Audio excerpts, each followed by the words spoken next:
I think maybe we better get started. We may have some others join us later. As you all know, we've had some previous sessions, and we've talked about Appalachia and something about the coal miner, his lifestyle, and some brief background into the history of the UMW organization. And at our last meeting, we had a request from participants that we continue more with organized labor and community organization in Appalachia. And we've had some problem with tying this in with the healthcare establishment too. So probably we'll reschedule that one and go further with healthcare next time. Mr. Ross, whom you all know, is our administrator here in the clinic, and he's been quite active in writing different articles and in lecturing in different places on Appalachia, its people, and many of our internal problems. And also he's been quite active in teaching many of us about how we organize and what organized labor has been. And I think he's given us more information and history on labor than many of us knew previously. So, Mr. Ross? Thank you. And ignore this pile of junk in front of me because despite the very clear decision of the end of last meeting at your request to continue on organized labor and then see what lessons, if any, we can branch over to in community organization in the area. I nevertheless, when I got ready for it, got out my little date book and had written down at the very beginning of the series that we were up to healthcare establishment at this time, so I brought in the healthcare establishment. Junk, which I understand is held over till next time now. So with this short order kind of transition, one of you might let that door go so we can cut down some of the noises coming out there. This will be much more informal than the last time when we dealt with the lifestyle of the coal miner, and from that moved over on to a number of problems in Appalachia, and that was preceded by the previous seminar, which was on Appalachia, if you remember, on rich land, poor people, and the couple hours of discussion we had after. So that for some of you who were not in on those sessions, this is a disjointed kind of way to get started. And I'm trying to pick up, if I remember, and you all might start out by telling me so I get the right thrust. There was a feeling of some of the comments were to understand organized labor better rather than the way we got into its background through the coal miner. Namely, that understanding today we went back and took the coal miner through the stormy struggles that he'd been through in several generations, essentially in Appalachia, which illustrated the coal miner nation. And this was an effort to get back into more basic labor history and understand some of these ways in which the whole organized labor movement had been influenced. That was one strand. Another was to get some, I think, somebody used the phrase, some more personal reminiscences or something of organizing out of the labor movement that would be able to be paralleled into community organization in Appalachia today. And then to be able to see how to look at community organizing, based on these kind of things. Okay, this is much more, there's almost no structure to this one then, and it's because of my failure to prepare for anything but the next lecture on healthcare establishment, this one is totally off the top of my head. Because a great deal has been done on labor history, but I don't think many people encounter it, so that the present organized labor establishment in the country gives one image to people today, well-paid labor leaders who are able in Fairmont to live in Fairmont farms, other well-to-do areas, and of what Mr.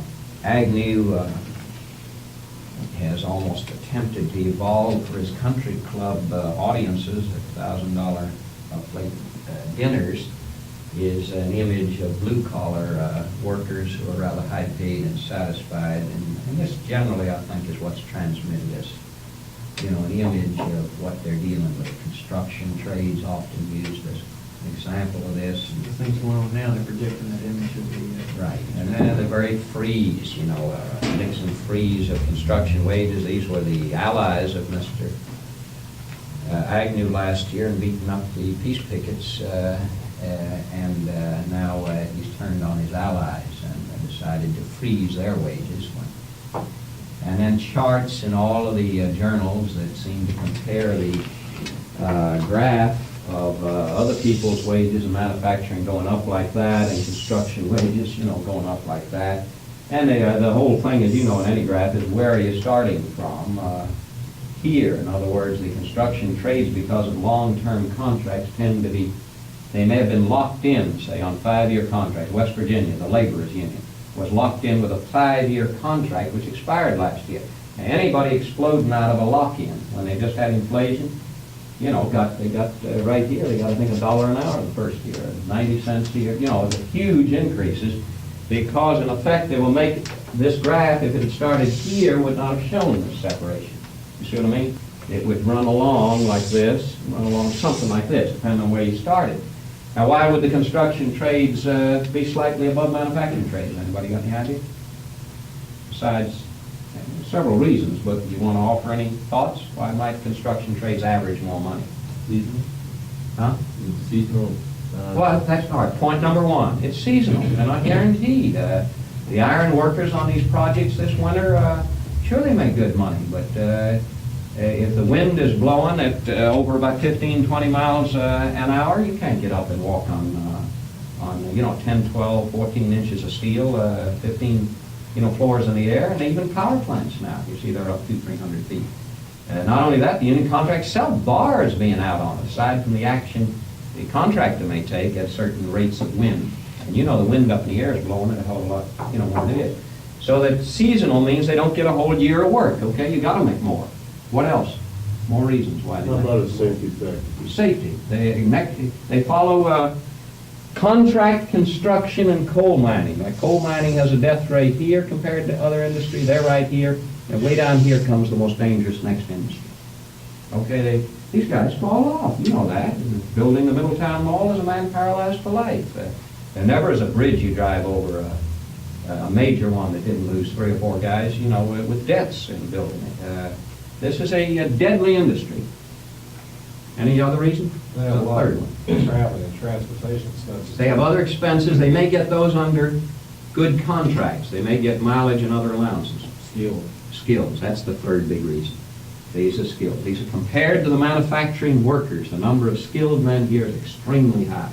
So these charts don't mean a damn thing. You know, if you ran the laborer's rate, it might come closer to what ought to be an average, you know, with these kind of things. But, you know, doctors are all the time complaining. Plumber does a house call and it costs $50, you know, and they can't get $50 for a house call.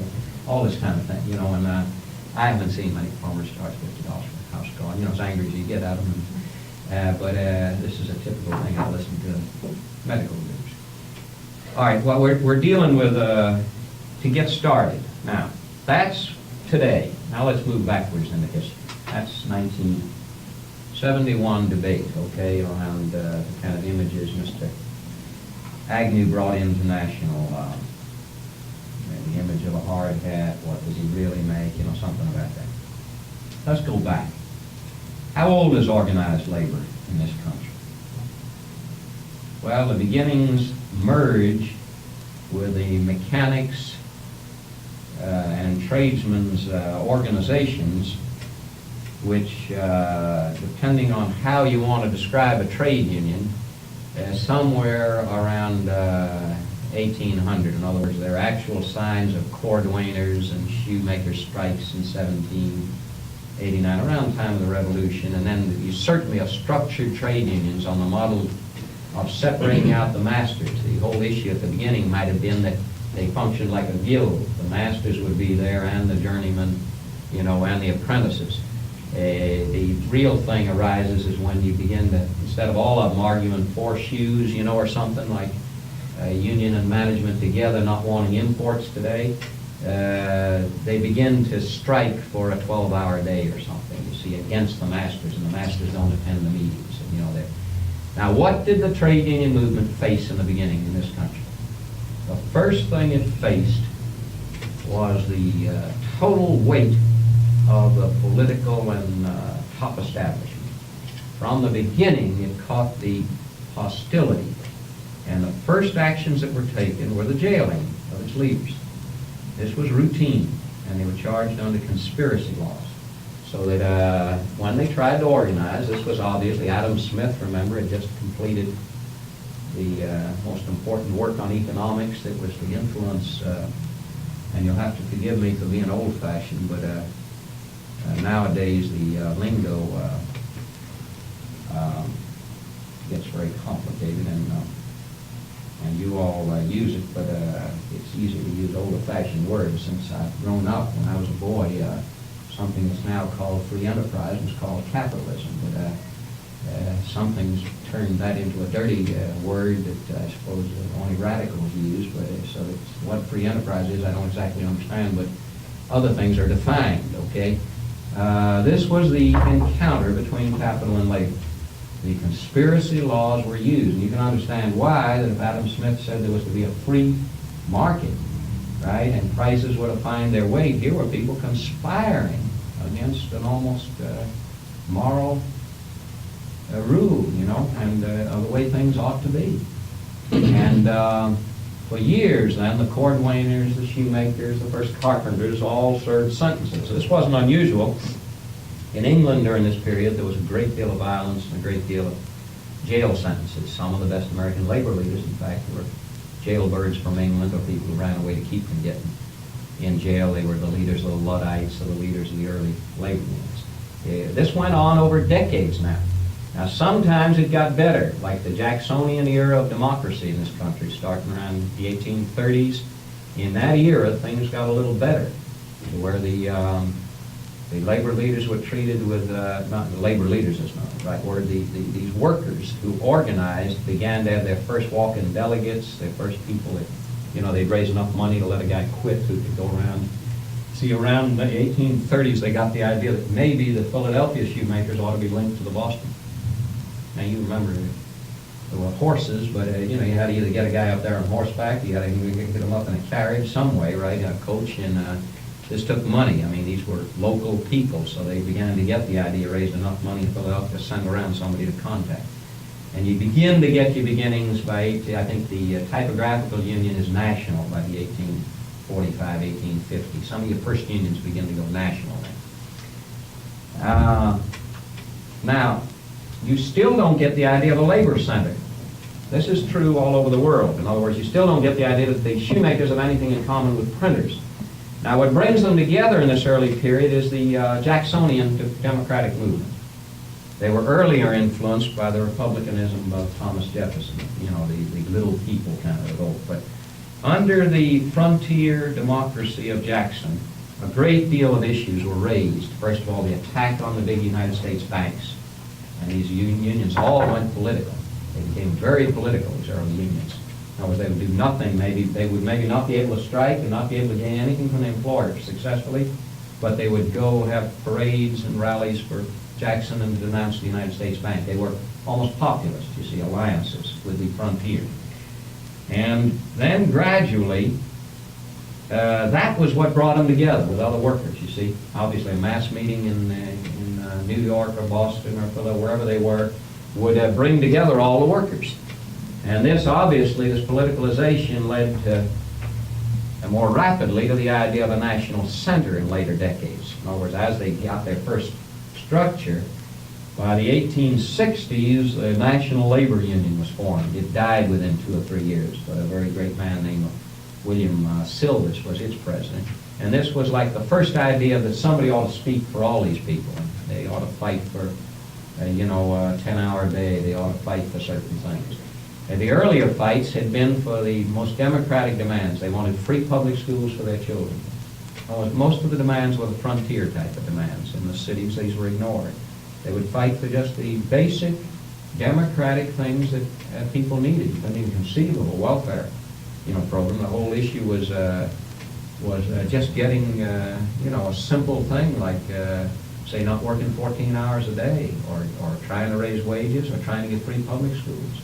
These were very important issues. The first union, national union now, that lasts a while, are the Knights of Labor.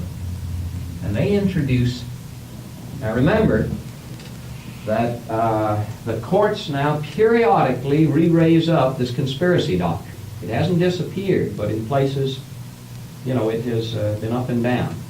One of the big strikes in the post-Civil War period is around Martinsburg. It actually is sparked out of Martinsburg, West Virginia, is the railroad strike, one of the big national railroad strikes in which 10 or 12 workers are killed in the first day or so and shot to death. It starts at Martinsburg, and it spreads as a big rail strike around the country. This would have meant, you see, the B&O was through here, and other, what at that time were heartland, of the whole railroad industry. The big first union, let me just put them up here, the characteristics, so you understand how they had something to do with the character of how labor leaders developed and all. And then we're down to today, just to get maybe 4 characteristics of different kinds of unions. First, the Knights of Labor. How did they cope with this hostility?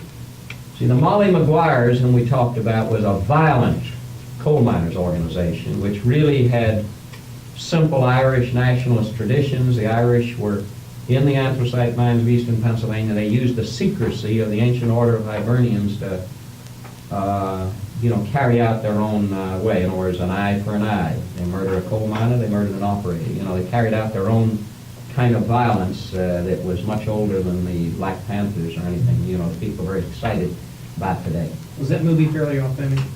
The movie, I haven't seen, and I would think it had its mood. I think what it tended probably to focus on from the reviews was the, maybe the love affair and of the spy, right? The focus of it was on the spy, which gives you some distortion, obviously, that, as I understand it, the Pinkerton detective agency was brought in to break it and began one of the first things that the American labor movement has had to deal with, which is that unlike the British labor movement at this late date, spies were traditionally used to break up, and these are very dangerous things, as we can see today in our own political history. But I don't really know. I have to plead ignorant on that. I haven't seen it. I assume photographing and all, they were trying to show the dismal, character there. What was there about the Knights of Labor? First was secrecy. The Knights of Labor were formed in secrecy. It was sworn to secrecy. Now, you've got to understand then that even this big national union, which did not have a class approach and which didn't have a very radical approach, had to cope with the fact of people being discharged from union activity and with the idea of criminal, maybe getting a jail sentence out of it, so they swore people to secrecy. The second thing, they didn't even understand the class lines. They threw together people in assemblies. If they had an assembly in Uniontown the early years, it might consist of 5 barbers, 10 miners, 3 farmers who were populists, and hated Wall Street, maybe a lawyer who was politically ambitious, It didn't have trade lines, okay? It had secrecy, which is, after all, very attractive in America, right? Most of these mail orders, go through wearing certain kinds of clothes and swear, right? Secret handshakes and all. So they had secret handshakes. The whole works. The Black Panthers just way back with Knights of Labor. I mean, they have a real apple pie American tradition, with all this, everything they're doing, and violence, eye for eye, everything else. These guys, but that was the Mollies, okay? These guys, this was the polite outfit. This was the biggest thing in America. It started spreading from 1877 and started in decline in 1886. And it accidentally became very militant as it enrolled hundreds of thousands of people. And you remember those days were the days of the greenback, the hatred of the railroads, the hatred of the money trusts. They enrolled really the enormous numbers of people that were in motion, you know, wanting to pass the Interstate Commerce Act, trying to pass antitrust. You follow me? They picked up the thrust of these feelings. What were their weaknesses were apparent. The weakness was that their secrecy was sort of carried over from a long past, somewhat unnecessarily, but if you'll see its elements in all trade unions today.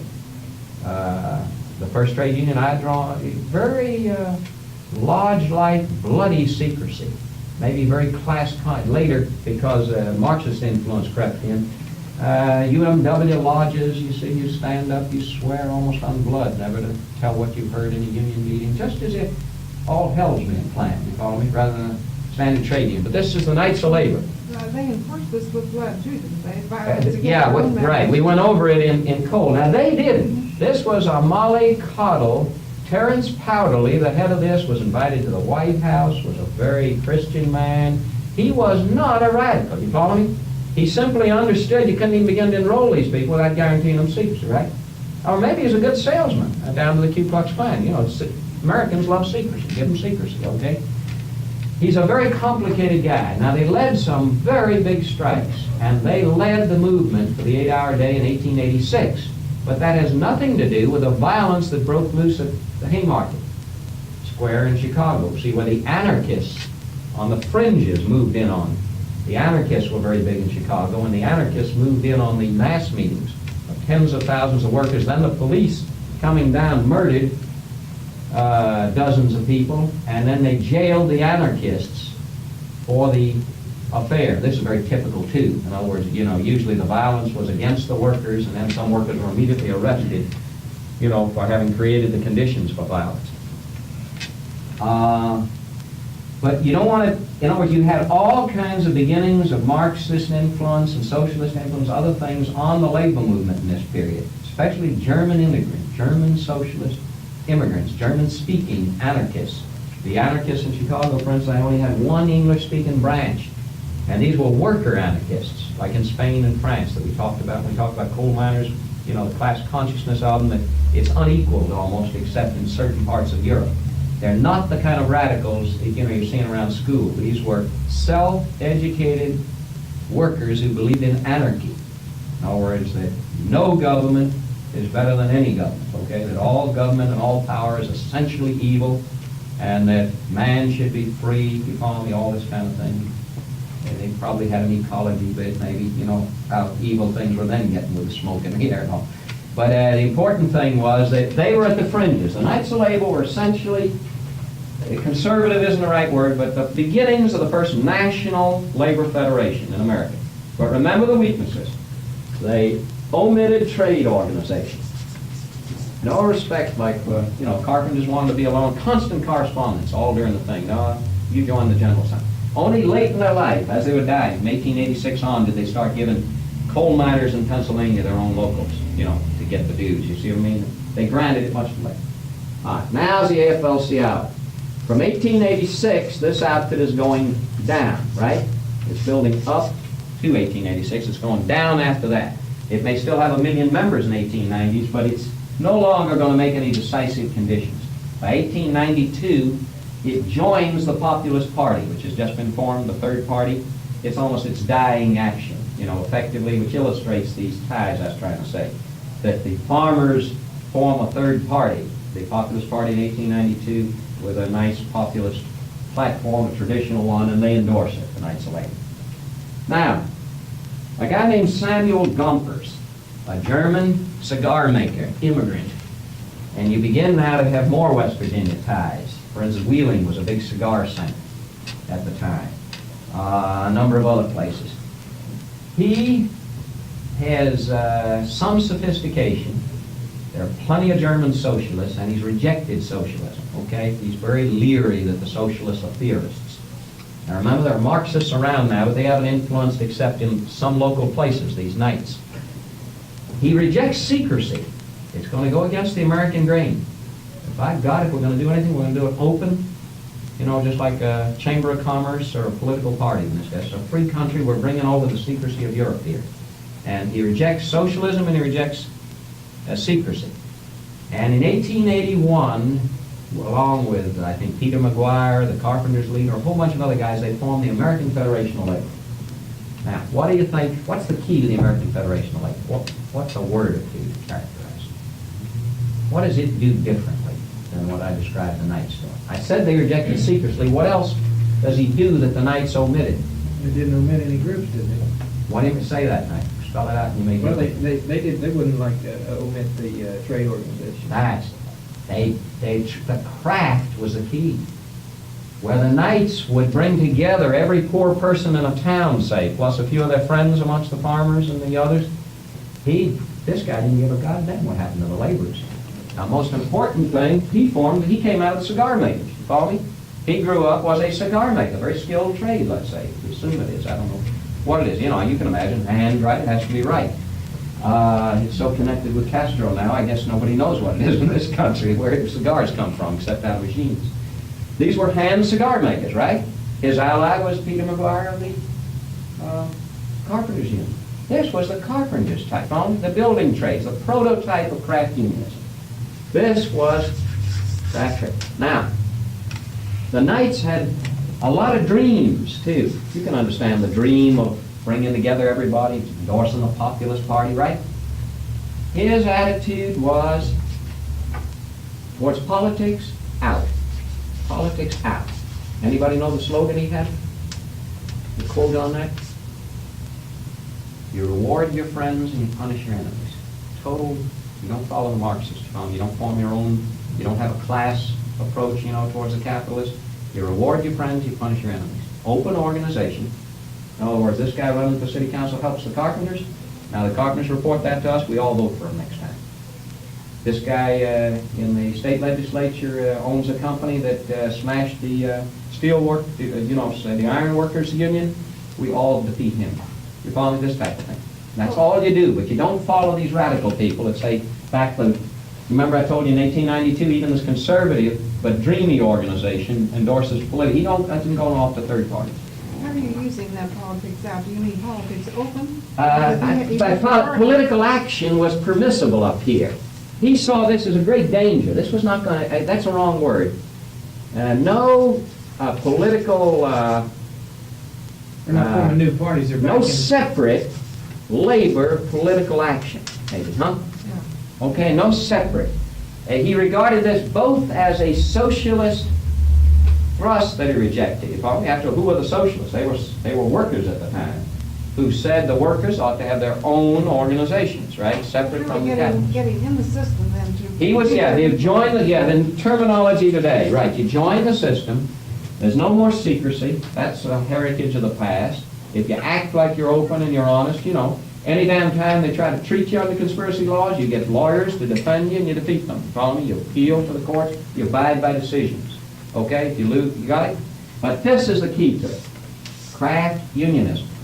Now, see, I wasn't fair enough in this type of haphazard way of presenting it. The Knights, because they didn't have trades, didn't conclude anything as a trade union. What's the magic of a trade union? People don't join it to dream. See, this guy grasped what they want. What a worker wants out of a trade union is an agreement. He ain't in it to dream. You follow me? These people didn't, how could they conclude anything? They conducted some of the biggest strikes in the country for an 8-hour day. They were demonstrations. They were Martin Luther King things. You follow me? When they're over, who the hell is amenable on the other side? Who's going to sign their name saying, we won something? You follow me? He don't want any of that thing. My God, we want 2 more cents an hour. And we want you to sign up. We want you to sign up for 3 years for it. We want an 8-hour day. And they make the 8-hour day. This outfit is very big in it in 1886, but they start making it the demand. We ain't crusading. We ain't going to demonstrate. They just politely each year demand we'll take no money next year, but we want 9 hours in place of 10 hours in the carpenters union. And the goal remains 8 hours. This outfit dies, and the AFL carries on the 8-hour day fight in this country. You're talking about their willingness to work within the system, hire lawyers, take them to court to fight conspiracy charges. Well, how could this work when the courts and the system and the establishment were basically saying they didn't have this right to organize, weren't they? Well, I also was trying to indicate that if in 1800 I don't know anywhere where the union could survive conspiracy charges. By this period, the whole frontier thing has moved far west.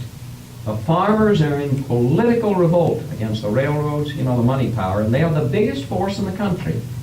That there's beginning to be a major splits, you follow me? The big shots, the money kings are in charge. And you remember, this is the era of Vanderbilts and Astors and, you know, this whole corrupt, grabbing era. Nevertheless, there are all kind of guys, if you study the history of that period, they're breaking through. There are liberal judges, in other words, guys who are conservative lawyers become as judges, you know, men differently. Generally, the judiciary is unfriendly, but you begin to get presidents. Cleveland, you know, who calls for antitrust laws. You begin to get guys who say we ought to have the goal of in the government of the 8-hour day. They're beginning to accept the labor demand. And in England, you see it's almost over by now. Now you don't shoot workers anymore. They're still being shot in this country. We haven't talked about the violence yet, but there begin to be some, aside from the coal miners, and we went over, you know, all the various bloody aspects, the general characteristic here is that on the frontier and in isolated places there's still violence, but he's beginning to speak for the big city workers. In other words, right in New York City and Boston and Philadelphia, they probably aren't looking for civil war anymore, right? Homestead breaks out outside Pittsburgh in 1892. The big Pullman strike breaks out outside Chicago in 1894. But all during the 80s and 90s, there are beginning to be trade agreements signed. You see, it's beginning to be a duality. You follow me? The guys who own cigar factories don't want any trouble. They won't sell cigars. You see what I mean? They're not going to do what Mellon or Carnegie are going to do. You're beginning to get what you see as a split. He's for taking advantage of this. This is a guy who's read Marx and rejected it, if you follow me. You follow me? This is a much more sophisticated thing, more like in Europe what happened. I don't know how much time we have. Yeah, no, go ahead. We'll still get to see how. I think the system is very fluid, and it isn't a fixed thing, and it is based on a constitution which allows backward movement and forward movement, and backward movement can be forward when they go back to the original. I think this guy read history very well. Hey, don't you? And I mean, this is what the work is. They grew. This outfit grew and kept growing now. We're going to see when it stopped growing, what caused it to stop growing. But the courts interpret things differently. Right. So this makes something possible that doesn't look possible. There were some victories. The point is, did Eugene V. Debs go to jail out of the Pullman strike? Yes.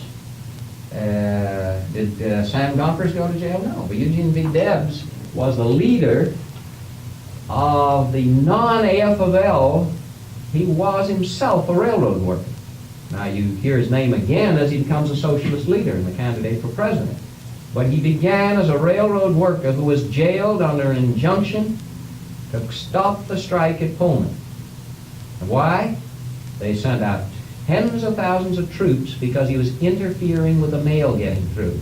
You no longer jail a guy for forming a union. You follow me? Everything's much more devious now, right? We studied it on the coal mines. It begins to get to be, only in Appalachia is it open class warfare. You follow me? They don't have to give a goddamn reason. They just shoot them on, jail them, what we studied. In the nation, in Chicago, no, they don't jail them for conspiracy. Marijuana. They break, yeah, you break up the Pullman strike and you jail Debs, its leader of this. Now, suppose he'd been a craft union leader. Well, you see, they weren't being jailed as much. Now and then they might have aggravated somebody. But he believed in ending. I forget what he was. He was a railroad engineer himself, as I think he was. He believed in ending those distinctions, which are now ending 80, 90 years later. He believed in one union for all railroad, an industrial union for railroad workers, see. And that's what they got him for, forming the ARU, American Railroad Union. But that was a successful strike, you see. Now that was dangerous to the system. That they had to end. Hell, he was successfully striking. The mail couldn't go through Chicago. Chicago's the hub of the nation. He's interfering with the mail. They send in 10,000 troops and put him in jail. And he serves a sentence.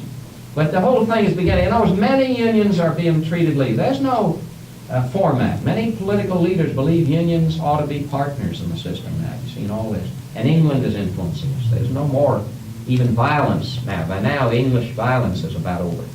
See, the English violence is in the early 1800s. By the late 1800s, very little violence now in the rest of the world dealing with organized labor. Only in this country does the violence continue in a sporadic way.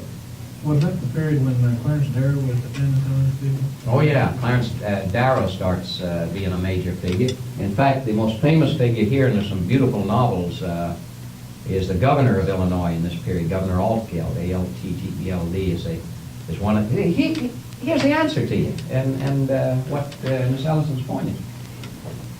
Altgeld is the governor of Illinois. Very complex man. Read a novel by Howard Fast. I don't know what it's called, Pioneer or something, but it's the story of Altgeld, you know. Very big. You'll grasp him. The anarchists who were unfairly convicted, who were not executed in 1886 in the 8-hour day demonstrations at Haymarket, appealed to him from jail, those that are alive, and he's the governor when all this is breaking loose, the Pullman strike and all.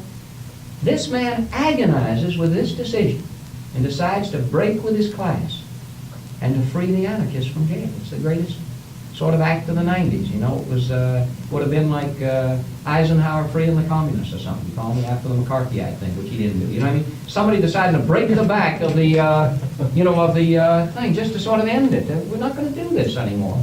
I don't agree with him. I've interviewed him. You know, he goes to jail. I forget how troubled he is. One of the widows is Lucy Parsons, an anarchist woman, a very beautiful, one of the few American women, you know, that are in it, and she became a famous widow, like. Not like Mother Blue or a more a different figure, not Mother Jones, but a different kind of figure. Lucy Parsons lived a long time as an organizer, and she appeals to him and so forth. And he agonizes. He agonizes about these strikes. You see, he becomes a progressive. You've got to understand, Teddy Roosevelt, within a few years, is going to break the whole Republican Party open over just such issues. You know, that you can't rule this way with iron anymore. Okay, let me move along. This really couldn't have made it. This was an American phenomenon mixed up out of our secrecy. It wasn't a good trade union. Workers don't join to be in a big political populist meeting, you know, with ambitious attorneys and so on. This was the one that met their needs. Okay, this is craft union based. This is bread and butter. This is bread and butter. This delivers wages, hours, working conditions on a practical kind of, now I've got it corrected, no separate labor political action, but action within rewarding your friends, punishing your enemies. Now he's invited to the White House, you follow me? Now, you know, sure, he's got reactionaries in the early years, but this man's going to live till 1920. He's going to become a heroic conservative figure, you see? And all kind of labelers appear in that. The 8-hour day becomes, you know, they fight for legislation. See, you do fight. You go into politics to fight for a specific law. You don't try to overthrow the system. All right. Let me jump to the next organization that dies, but wholly different than this one. IWW. Anybody know what it stands for? International Workers of the World. Put industrial is the first word. You got it right. Yeah. They were not international. They were an purely American phenomenon, not even Canadian. Industrial Workers of the World. Now these are the Wobblies. That's their nickname, okay? The Wobblies were formed in 1905. Now you're getting a left reaction. See, the AFL is a right reaction, which is in the mainstream of history. It is correctly rejecting both the idealistic Marxists and socialists, you know, who are trying to dream, and rejecting this purely conservative jellyfish kind of, you know, thing that didn't serve a good purpose, was a dream world, and sort of is this kind of dream. The Wobblies are a dream again, but they're reacting to something. Now, the Wobblies are very hard to describe. And there are some beautiful new books out on them I haven't been able to afford. They bring out now big picture books on them. Cost about $15, $25, and I haven't even seen them, but I've seen them reviewed. They seem to be very interesting. And when I came along in the late movement, there were still Wobblies alive. Now you'd find it very hard to find them. Old Wobblies, you know, would very often give you advice in the 30s, and some of them lived in the 40s. They were formed in 1905, and they remained very active through World War I. Then they died in the 20s, although they're alive today. They're alive today.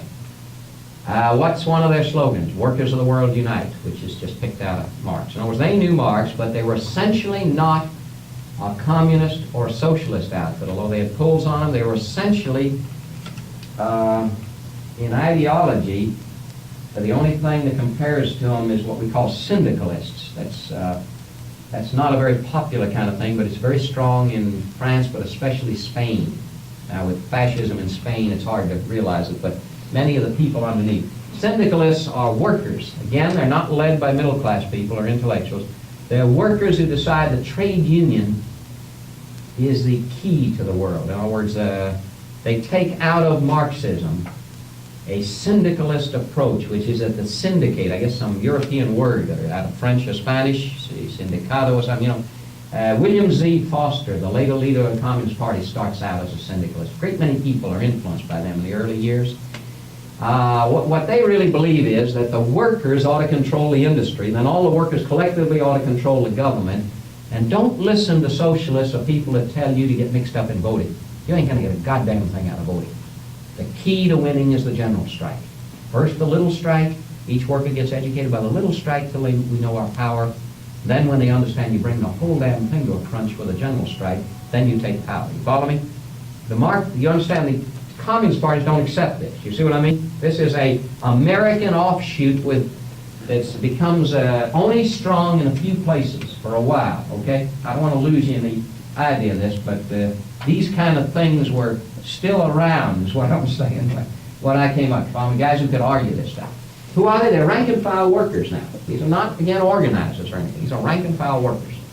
They almost have no organizers. Joe Hill is their songwriter. Yeah, I don't know whether you know, there's a great many Joe Hill songs. He rewrites many of the standard hymns, you see, and some of the best labor songs we have are Joe Hill songs. Joe Hill is a Norwegian or Scandinavian, I forget which country, maybe Swede. He's Swedish. His name was Hillstrom. He comes here and he becomes a hobo. Joe Hill hobo. He learned English beautifully. His English fluency, you know, in our songwriting and all was just brilliant. I mean, he grasped the hymns. He lived in the whole world of hymns and turned every hymn from, you know, We Are Marching Through Georgia into class-conscious songs. They just had, and this becomes a singing army, see? Now, what are they and how do they get started? Their idea, this is 1905, and they become booming then through World War I, but a minority. But they are like the heartland that begins to attract what's going to later be the successful CIO. See, they're the early thrust of it that loses. They say what the AFL's become is a craft union. It's just a bunch of craft unions. Okay, this is the CIO argument essentially later. They're the ones that project it first. In other words, number one, they don't care about most of the workers. In other words, they've settled down with 2 million members. They don't care what happens to 14, 16, whatever million workers there were in this country. They don't care about. Now remember, the IWWs are not brilliant on the issues of black and white, but they're much better than the AFL, which has essentially, in other words, at least in IWW actions, they absolutely don't bar blacks. They bring them in, and when they organize in the South, they're the first ones now that smash it open. Big Bill Haywood, one of the leaders, who is buried in the Kremlin. Now, some of this you got to understand is very complicated, because Big Bill thinks the Syndicalists have taken over. When the Bolsheviks take over in Europe, he goes to visit them. You got to realize that the whole American labor movement, even parts of the AFL, thought the millennium had come. You follow me? So Big Bill dies. He goes over there. I think he catches flu or so. So like John Reed, another great name of that period, an American, they get buried in the Kremlin, which doesn't sound as bad in that time as it does to you now. You follow me? They really didn't understand the Communist International or anything. They just looked around. A bunch of workers had taken over. This was great. In fact, their letters become a distortion of the whole thing. Some of them believe the Bolsheviks are syndicalists, you see, which they're not in the least. They're very political. Anyway, they don't care about the majority, right? We agreed? What else? What are these people going to do? They're going to organize industrial unions. This is the key. See, this craft unions, industrial unions. Every industry will be organized by industry. Construction trades will be one union. Did any of the Bolshevik leaders come over and join in the fight? Not really, no. The Bolsheviks, now you're talking about the Russian Bolsheviks. No, I guess Trotsky, a lot of them came here to live, according to the histories, you know, for a year or two, but they were immigrants. Remember, they were exiles. Before they took power, they were all over Europe. Lenin was in Switzerland, and the German government brought him back in a sealed car to Russia to overthrow their enemies. They brought him right through Germany in a sealed car to deliver him to Russia, hoping that he would overthrow the Russian government, which they were fighting on one front. They were fighting the Allies on one front and the Russians on the other, and so that a lot of maneuvering would go on with these exiles. I don't think there was any influence of any sort, although the early Communist Party in this country had a very minor influence on some of these events. I'm trying to deal with this at points I can't give you a complete answer. I wouldn't think there was any influence this way. They're concerned that they don't care about the majority. They form industrial unions. This is the most important thing. That's the first time. That's number one. Industrial unions. Okay? That's their name. Industrial Workers of the World, compared with crack. Now, what happens to them in reality? Do they really make out? Well, let's get this argument. We've got to get the argument first. By 1905, what's an example of a big industry? Is cigar making a big industry? What's an example of a big industry? Auto? No, I'm getting you wrong. The automobile isn't much in 1905. No. Carriages are bigger than autos in 1905. What's a big industry? Shipping, probably. Shipping. What about clothing? Clothing. Keep coming. Textile or what? All right. Why is coal mining not an issue in this argument? Coal mining is very big. Why isn't it an issue in this argument? Why doesn't it even occur in this debate? Why didn't we have to even get into this in the whole 2 or 3 hours we spent on coal mining? They were still kind of isolated, I believe. No, there's a bigger reason. Suppressed. The war. The war. No, there's a bigger reason. What union is in the coal industry? They didn't have any. Yeah, well, but when they did, what union was it? United Mine Workers. You catching on yet? What's the name of the union? Come on. United Mine Workers. Who joins it? Everybody. What is it? It is an industrial union inside the AFL. There's going to be no fight here, right? With the Wobblies, you catching on? Right? You see what I'm getting at? Huh? This was true. Some of the clothing unions organized industrially and were inside the AFL. In some cases, there's going to be no fight with them.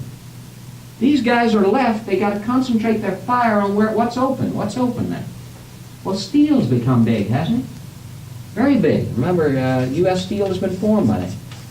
What's their argument, say, in a steel plant? What's inside a steel plant? One union of steel workers? No. What's inside it? They say it's ridiculous. You got the electrical workers. Paint shop, you got the painters. You got the millwrights. You got the machine shop. You got the laborers, right? Okay.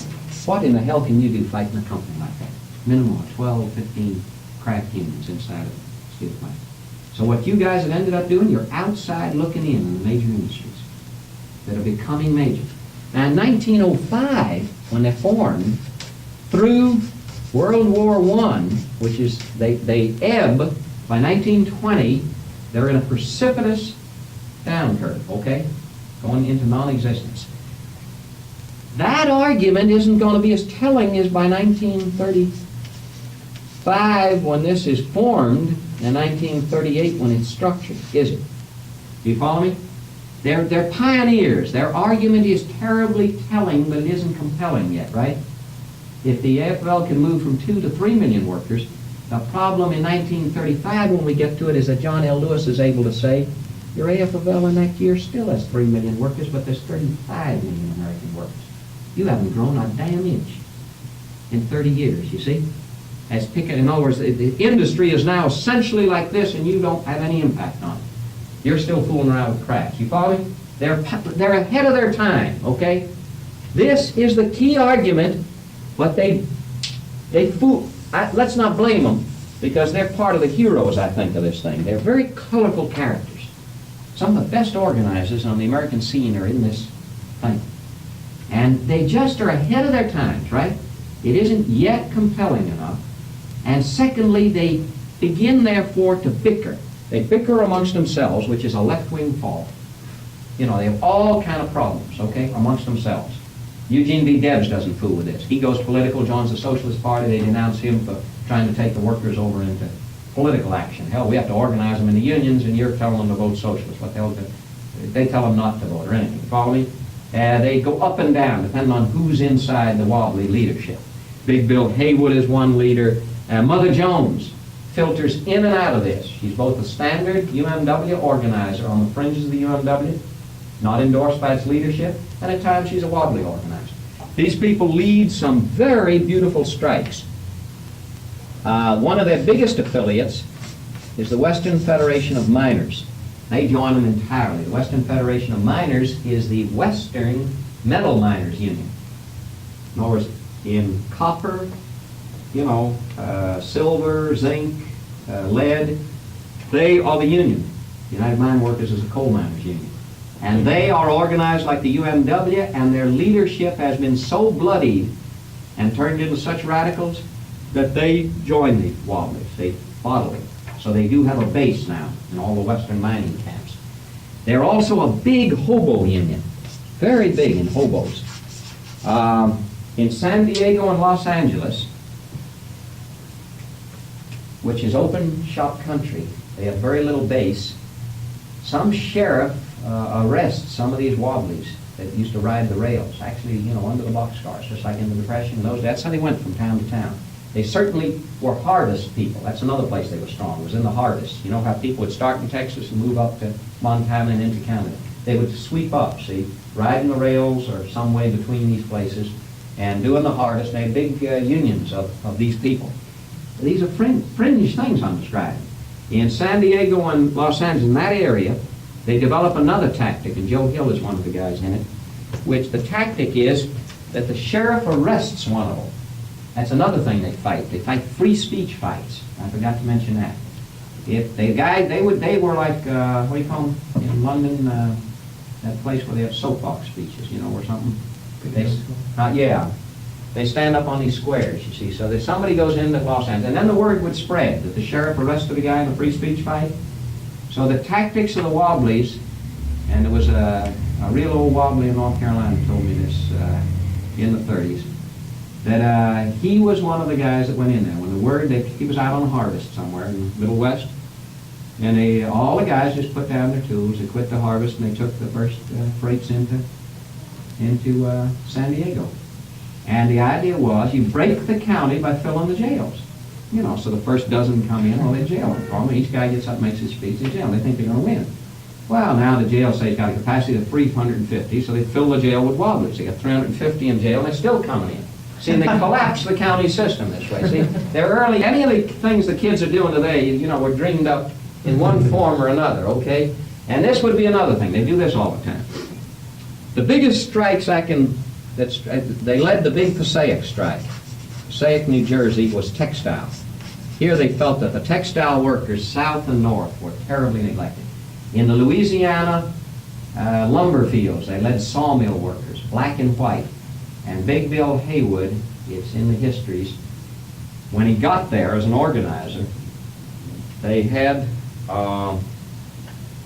two huge buildings, and these sawmills, these were real like plantation country, very tough, murderous country.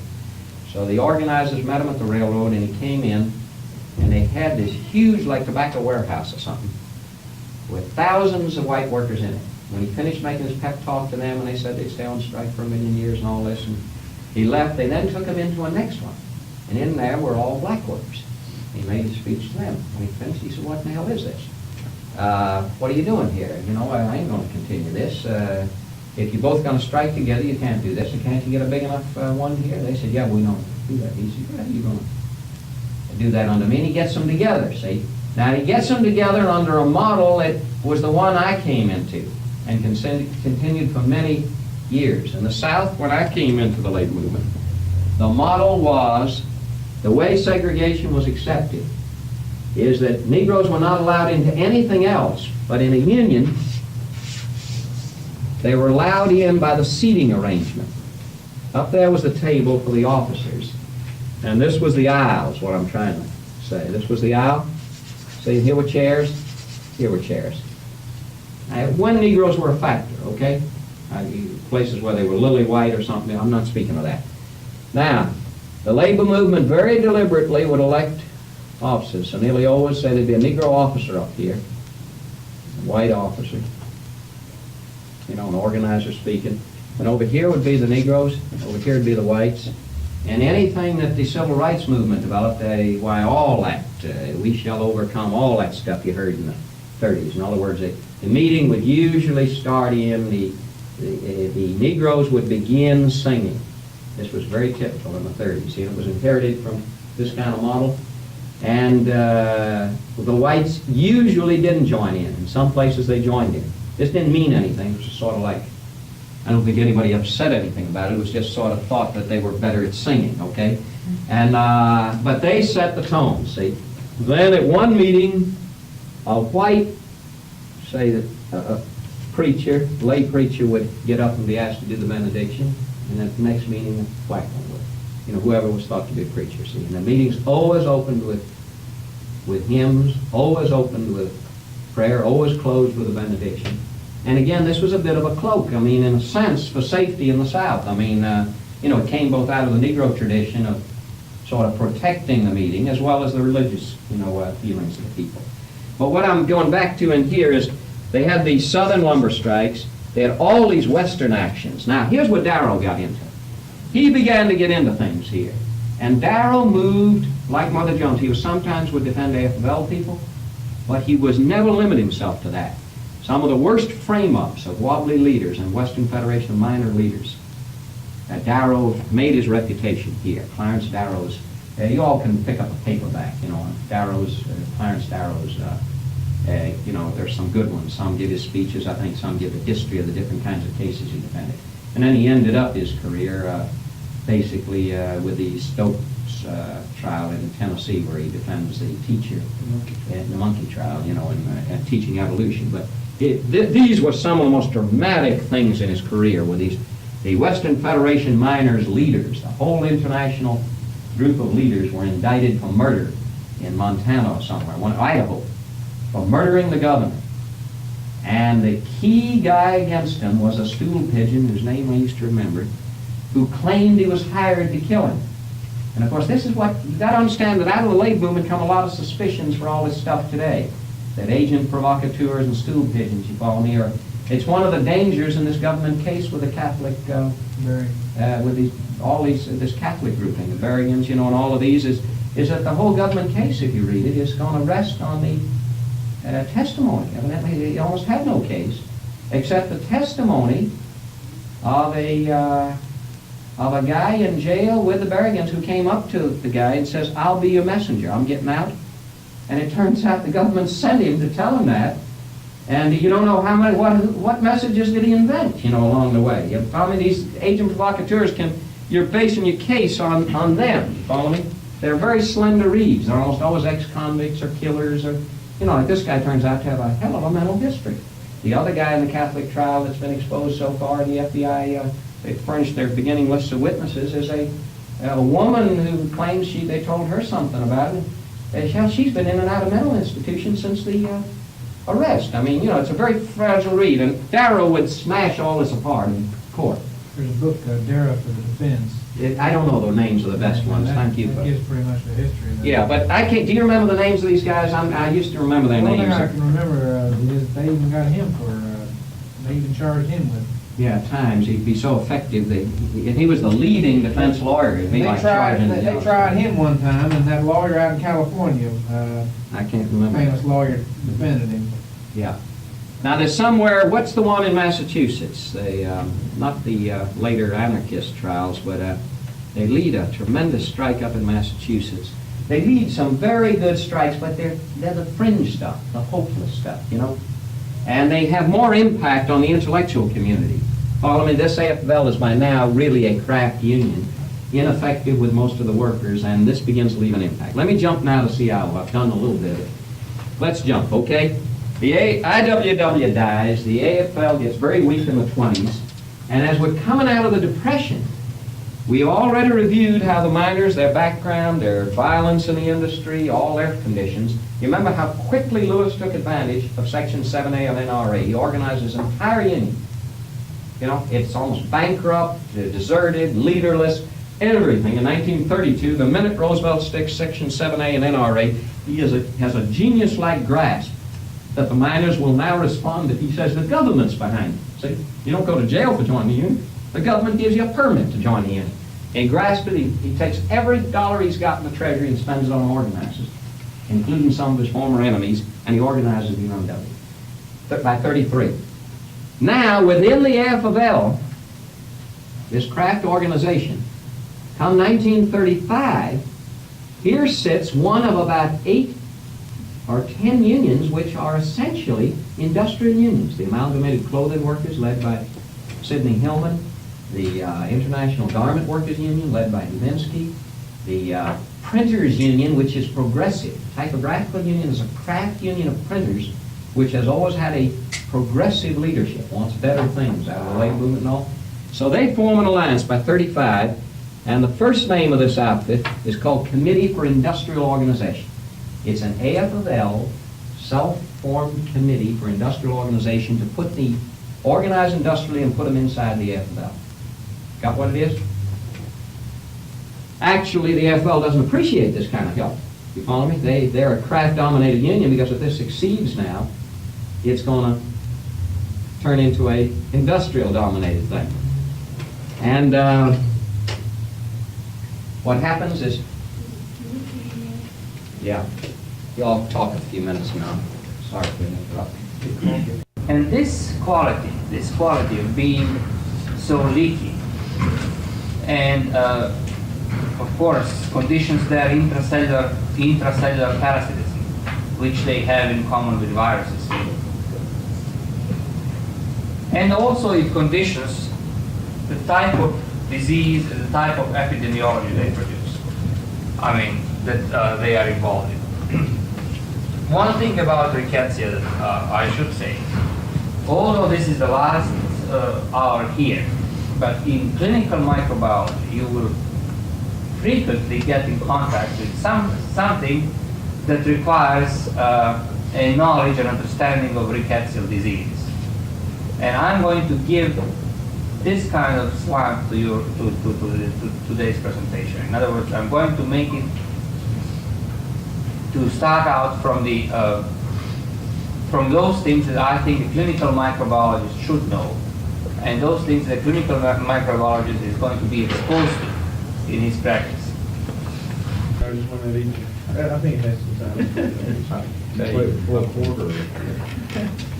You know, from all of this, I had the thought while we break them a minute that really without making the point to you, you can see how important contrasts and parallels are as lessons in community organization. In other words, one of the worst habits of what are otherwise always some encouraging signs of what the young people are doing today, but one of the worst habits which characterizes some of the moods, and it's all over the lot of some of the groups that are regard themselves as revolutionary or this type of thing, is to have a disregard of history, which forces you to discover the world all over again. In other words, you don't see yourself in a mirror. You follow me? It's the continuity that lets a man always be up on the shoulders of a giant seeing further down the road. If you have to start back over as a pygmy to learn for yourself each time, I think this is one of the greatnesses of the British labor movement that brought it to such a more advanced and sophisticated stage than our own, is that we've done this too many times to ourselves. And I think especially it's a tendency right now, you know, of a large part of young people is to sort of act like nothing can they learn from, you know, anything that's happened. Whereas they could be much more self-understanding, say amongst Black Panthers, to take an example, who are really, in many ways, trying, I think, to, you know, to express their own power in a powerless situation. How much is acting out? I mean, you know, they got to get it out of their system, but, you know, because some of these guys did do a lot of that, you follow me? The Wobblies at times knew how damn helpless they were. I mean, they had a sense of humor about it, along with the other things. And it would be very helpful. I think some of the other groups are much worse because they're not going to learn anything in the way of tactics for today, for really dealing with the thing. So that my own prejudices, I hope, are coming through to you. That, Excuse me, sir. yes, you go ahead. In terms of the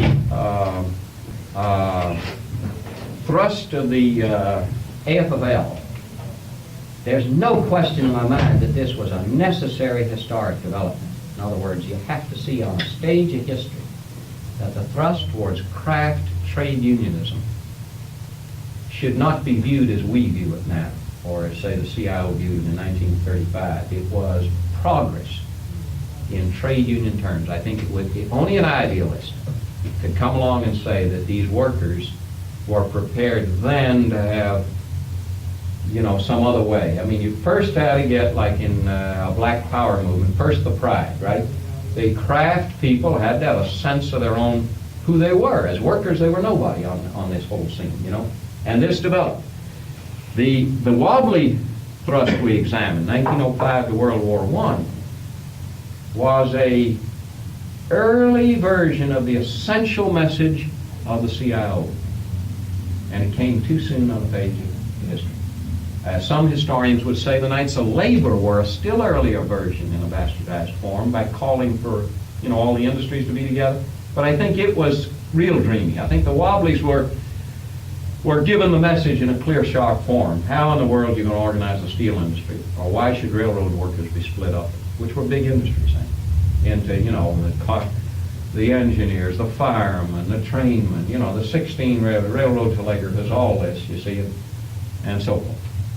And what they had to carry out then, they carried out a series of very dramatic strikes illustrating the poverty of their workers or the standing power of their workers. They brought forward some of the finest organizers on the American continent, as some of the organizers later showed up in other ways. And you have to understand on the labor movement, while the AFL-CIO doesn't want to advertise this kind of thing, that just as most labor leaders have become fat and satisfied today, that the links, the unlinked transition of working class people to left radical movements was taking place at all times, both the co-opting into the labor movement, organized labor, and the breaking out. So that, for instance, Elizabeth Gurley Flynn was the heroine organizer of one of the Wobbly strikes. And after years of an anti-communist stance, she then became a heroine of the Communist Party starting in the late 30s. There were a number of people like this, you follow me, that moved through several stances. Now, when the CIO comes along, it's the stage we want to get to, but you got a question before we do.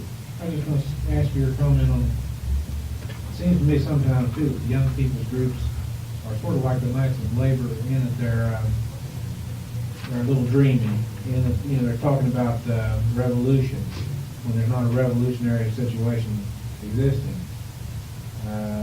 When it's more of an evolutionary type, it seems to me. What do you think about that? I think is. I mean, I don't see America in general as ready for any type of bloody revolution. Well, I think there it's hard to make the parallel as the main point. The Knights of Labor were not a revolutionary organization. The secrecy we discussed was a heritage of the discharge of workers to union activity, a heritage of the violence, and a heritage of the conspiracy charges that we talked about, and was not a real reality. I honestly believe its secrecy was more addressed to the salesmanship then, you know, like of lodges, you know, that people love getting into swearing themselves to secrecy in a very lodge structure.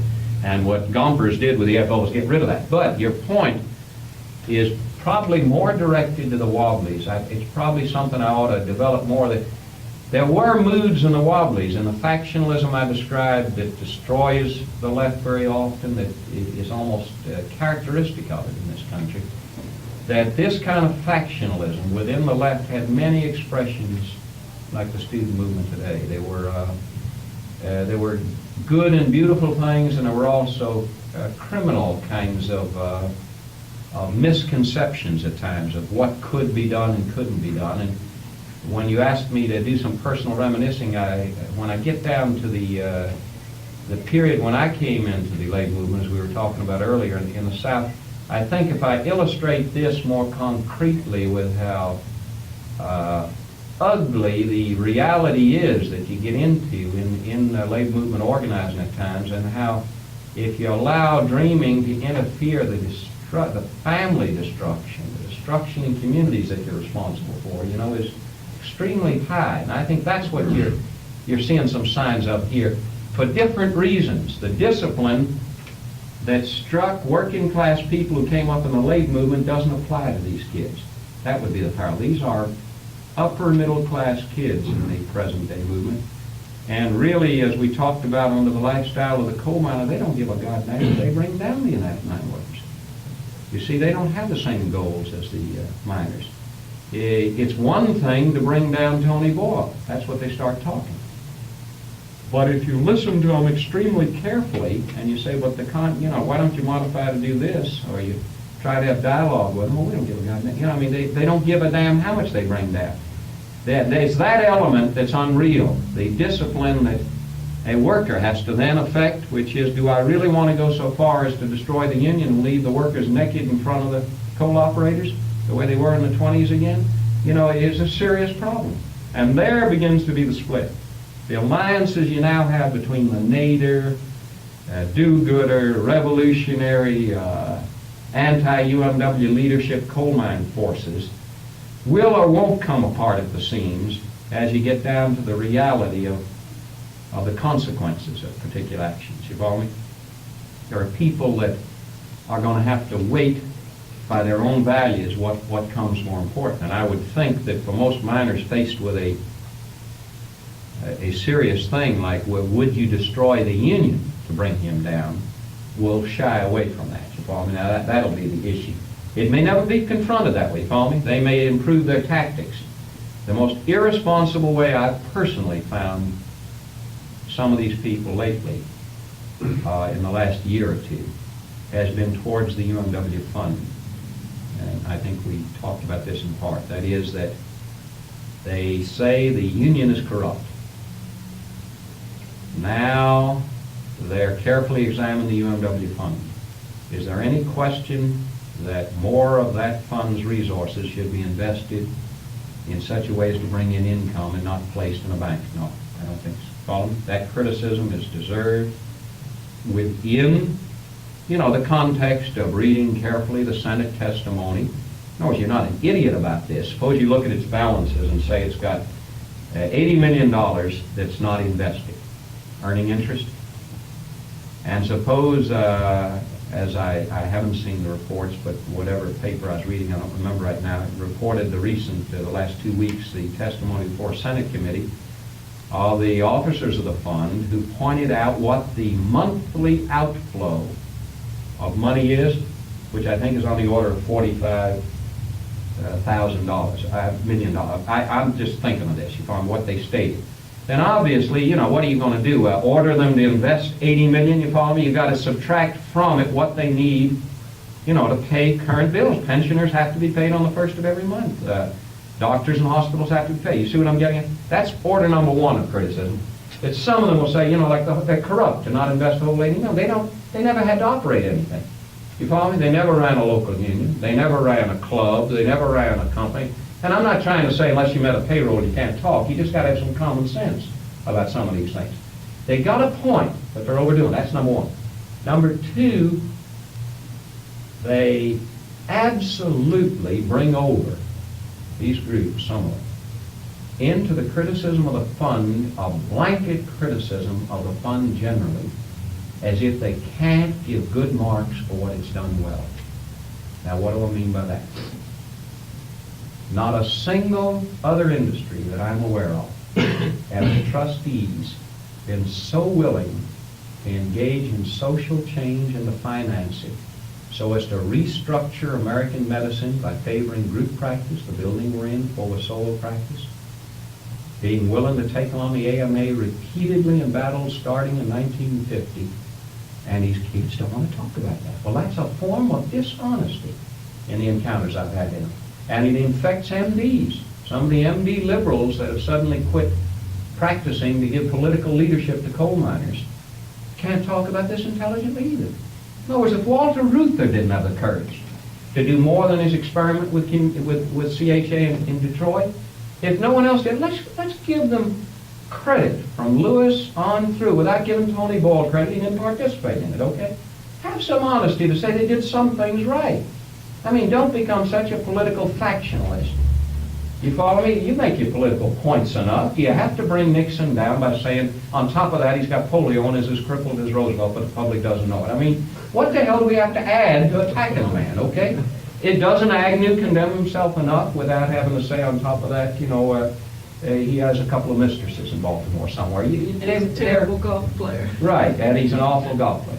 In other words, they really, or for instance, is there any reason you shouldn't, in criticizing Nixon, point out that he has probably the top public relations staff, that he has used more TV time, and he does a superb job, right or wrong, of selling his viewpoint to the American public. And he, you know, and he seizes every opportunity to do so. So that, hell, I just opened the paper yesterday and learned that Fairmont's going to get $638,000 in revenue sharing.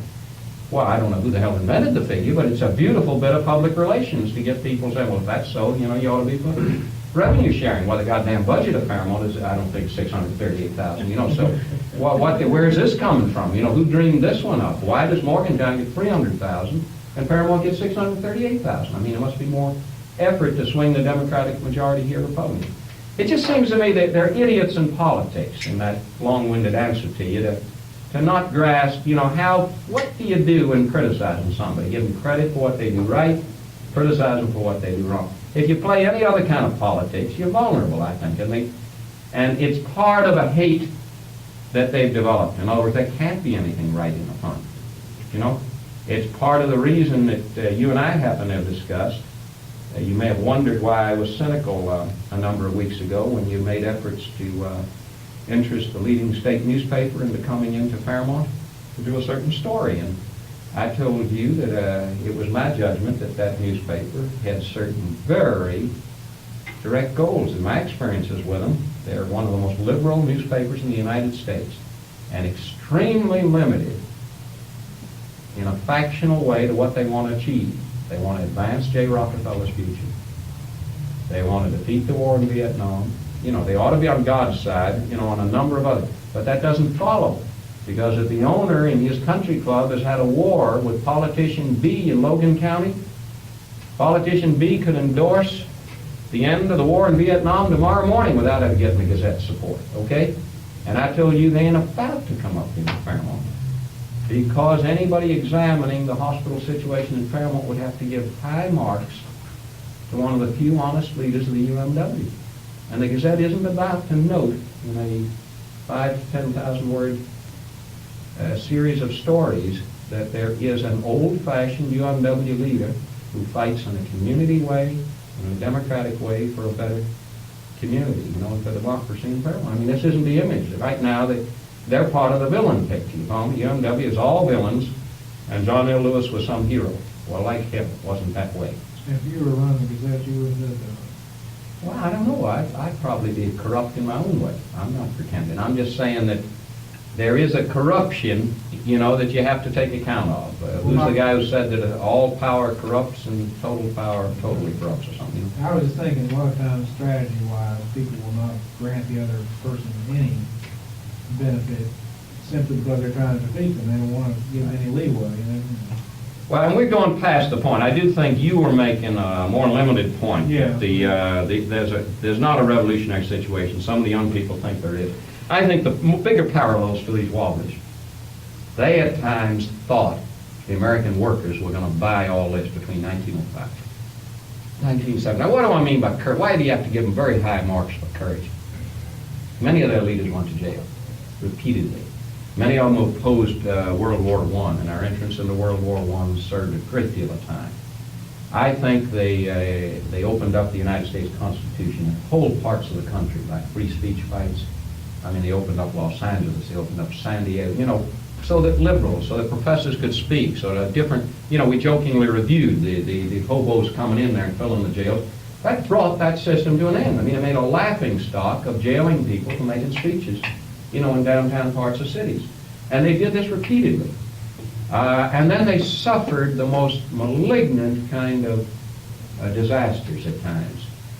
Some of their leaders, up in the state of Washington, one of their leaders was brutally lynched, castrated by a mob of 2,000 led by businessmen, in a big wobbly lumber strike. I mean, they were constantly on the front lines of this kind of thing. They were before their time, and no matter what the historians say, by 1920 they were, in a disastrous slump down, which they never recovered from, even though they remain active. Now let's get to this one, CI. We've gotten onto it only a couple of times, and then you wanted me to just reminisce a little bit about some of these things, because this would be the period that I'm not so much older than you, as much, although I'm sure there's a full generation or two between us. But when I say there were Wobblies alive when I came along, okay, as a young man, I mean there was a continuity to all of this, okay? There were men who had been in busted unions. There were a lot of Wobblies giving us advice. Did you all read some of John Steinbeck's books? You'll find the Wobblies walking around in I think it's both Grapes of Wrath and one of the others about the California great figures of some of those people. So you remember the old Wobbly, I think he's up in a tree and you ain't gonna form any goddamn union. He's a cynic. Most of the Wobblies I met were cynical. I'll tell you, as a reminiscence, one of them I remember in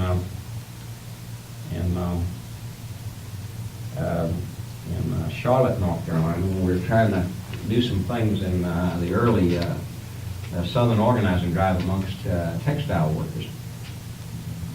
This old guy was the father of Richard Holyfield, who was a buddy of mine, sort of sidekick of carrying cars and buddied around a lot. They did a number of wild things together. But we both came into the labor movement around the same time. His father had been a hobo wobbly.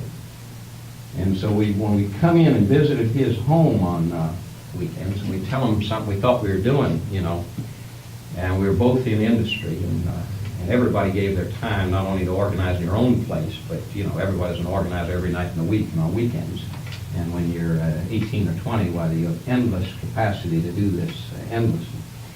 I remember his advice was, you're never going to do a thing. You're never going to do a goddamn thing.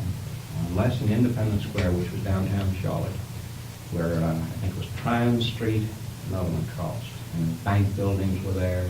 You don't have a flat town to be laid out, so the streets crossed. Unless you get enough good old boys in, which was sort of what he'd be referring to, Wobblies like himself, and you cook mulligan stew in the square until you're paralyzed. We're talking about the things. See, it's the same old syndicalist theory, see? And, well, what the hell would that do? How would that help anything? We're out there at Eagle Knitting, we're out at this place, and we're trying to do, these things, and we think they're moving along, and so-and-so's been on strike for 10 days. And he had this much more distorted one. See, a lot of the Wobblies believed that strikes per se were good because the workers were always learning, so they were getting ready for the big one. And his was more that Mulligan Stew wasn't in motion, or that he didn't have a free speech fight going. There were all kind of versions. Okay, but let me get back to this founding. We finished with John L. Lewis successfully taking advantage of NRA and organizing the coal miners. He's now got the shock troops of the labor movement. He's a brilliant man. He's been the Republican Party's Labor Committee chairman for 3 national elections. He has not supported Roosevelt, but he's swung completely around. He was a supporter instead of Coolidge, Hoover, and anyone else that was in those periods. He's a traditional AFL figure inside the craft-dominated organization, but he has swung around. Now he's about to make one of these major historic turns. Of the 2 great things he did, probably that'll be his lasting monuments, one is the foundation of industrial unionism for the CIO in this country, and the other is the foundation of the funded welfare fund in the coal industry, which made major changes for workers in their health and welfare. Now, he gets into a feud at the 1935 convention, which leads to a fist fight between him, the President Hutchison of the carpenters union. And that fist fight symbolizes the clash. I believe the voting is the way it's rigged, so to speak, but the way it is under the Constitution of the AFL, they vote by blocks of how many they pay dues membership on, and they lose industrial union votes by like 16,000 to 10,000. He's got a coalition of about 8 or 10 unions committed inside of maybe 80 unions, different craft unions and industrial, inside the AFL. Following that convention, he and 7 of these guys formed the Committee for Industrial Organization within the AFL. They publicly state they have no dual union goals. There's nothing worse, as we discussed under the lifestyle of the coal mine, dual unionism. That's another thing that's developed here. And you understand, dual unionism is a terrible threat to unions. You must always disavow dual unionism. This is like professors take anti-communist oaths or something. The first thing in a labor movement, whatever you're doing, you're not a dual unionist, okay? You're devoted to your union. Anything you're doing is not dual unionism, okay? You first make that clear. So this was not dual unionism. This was an AFL committee to organize industrial workers. And what were their goals? The steel industry was unorganized with 750,000 workers. Now the auto industry was about the same, was unorganized. You see, these had moved up since the 1905 Wobblies fight. There was now a major industry called auto, in which 23 different craft unions were trying to get membership. See, everybody now wanted to organize in the 30s, coming out of the Depression. Remember, workers don't organize when times are bad. They organize as times get better. Keep in mind some things about when people do things. The Negroes did not respond with a black power movement to the worst blows from a white power society. They responded only after Kennedy had opened their hopes, only after Martin Luther King. It said the rebound if you organize people. So there are real lessons in community organization. You do not go to the most poverty-stricken. It's one of the whole problems of the organizing low-income and poverty movements, and expect to get radicalism out of it. In fact, if you look at the black movement today, it's the oddball characters almost in it. Like in the labor movement, the Black Panthers consist of sometimes lower middle class elements that have been sent to prison, experienced pimps. And read the books. I mean, right? A whole bunch of guys who know how to operate, who are speaking the lingo of the bottom elements of society, right? Now, to a revolutionary, what I'm saying, may be offensive, but actually there's something about the timing of organization. And my own father was unemployed for 4 years during the Depression. I was just a kid.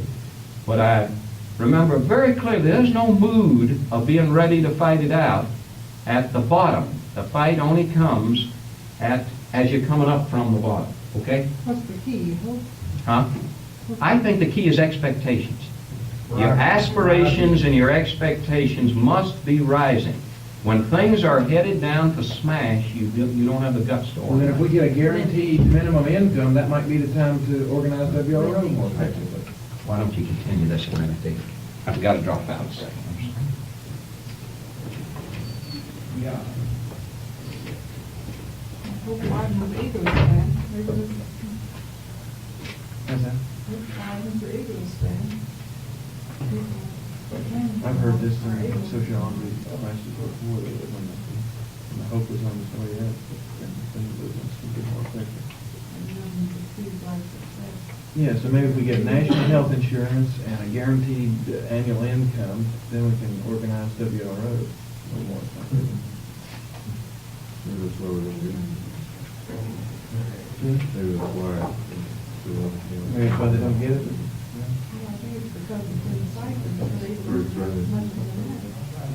Yeah, that's right, that was already happened. Excuse these interruptions. I'm sorry, I missed some of your good Well, I was comments. asking about this WRO thing, and would it be more effective? And I might be wrong on this. I'm just giving you from my experience and from anything that's known about the labor movement. The depths aren't the point. You got to be coming up from the depths before they organize. And certainly the black movement reached a crescendo as other, hope was in there and all. With it, the civil rights legislation was all passed before it hit the, the thrust of the black power stage and moved to this present state. All right, now coming out of this thing, let's just follow this history, not tortuously, but just see what we can gain out of it.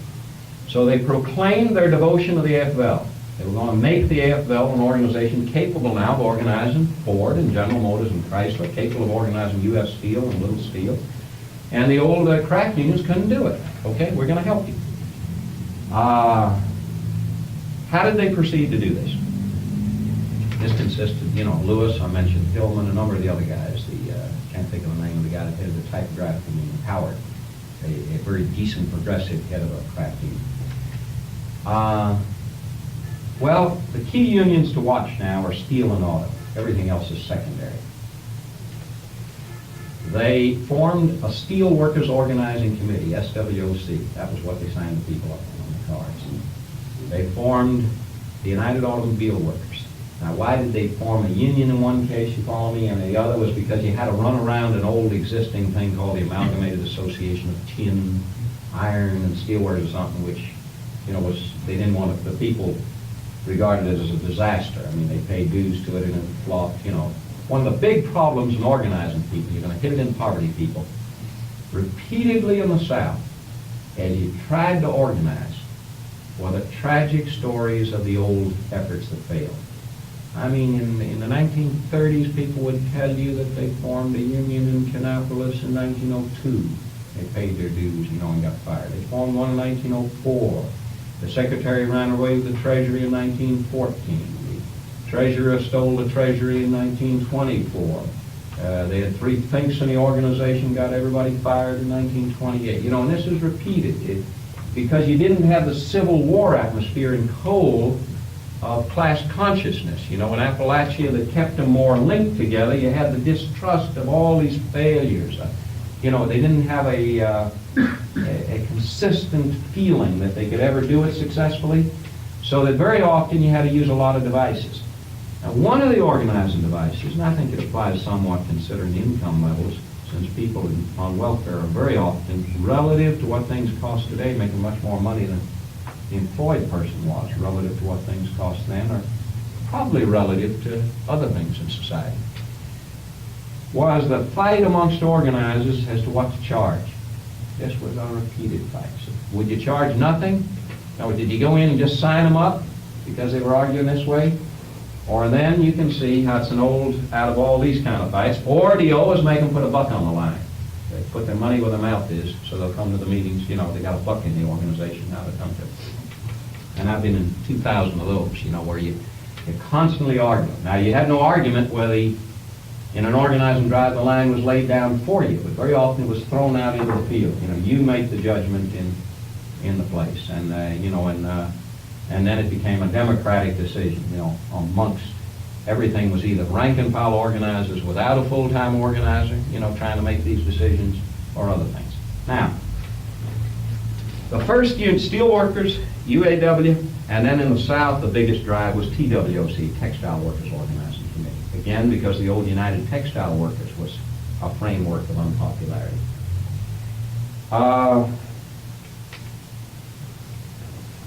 This was a successful drive. The people flocked to this. Auto was the best example of it. The Ruther brothers, Walter, Victor, were raised in West Virginia at Wheeling. Their father was a socialist. He was part of that tradition I described, an old German socialist tradition. His father was a German immigrant, and he was a beer worker himself. And they themselves were strongly influenced by the developments in the 1930s. They were typical of the seeking and grasping and open-mindedness of the period. Walter Reuther, they were working on the job along with Dick Frankenstein and all the other key guys that helped to form that union. It was formed in violence. The Ford thugs beat repeatedly on all the key guys there. And they moved much further left in that period than they later did as they recovered, and moved to the center within the labor movement. So that in 1935, both the Ruther boys went to Russia and worked in Russian auto plants for some time. This was typical of a later phase of what a lot of people open-mindedly were doing in the labor movement. We discussed the earlier one of John Reed and Big Bill Haywood and all. Now this doesn't mean, you understand, you gotta always be sophisticated enough to not to read more into that than it means, because nobody was more effective in curbing communist influence in the American labor movement than Walter Reuther. So that, you know, you have to take with a grain of salt and sophistication the probings that people do but it gave you a flavor of, and it to this day gives me a flavor of the dishonesty in much of the American labor movement, that all these pages they want to, you know, sort of remove of the wholesale attachment. For instance, Mr. Lewis, in organizing the CIO, very consciously made alliances with his former enemies in the UMW. The dissenters in the UMW became very important people.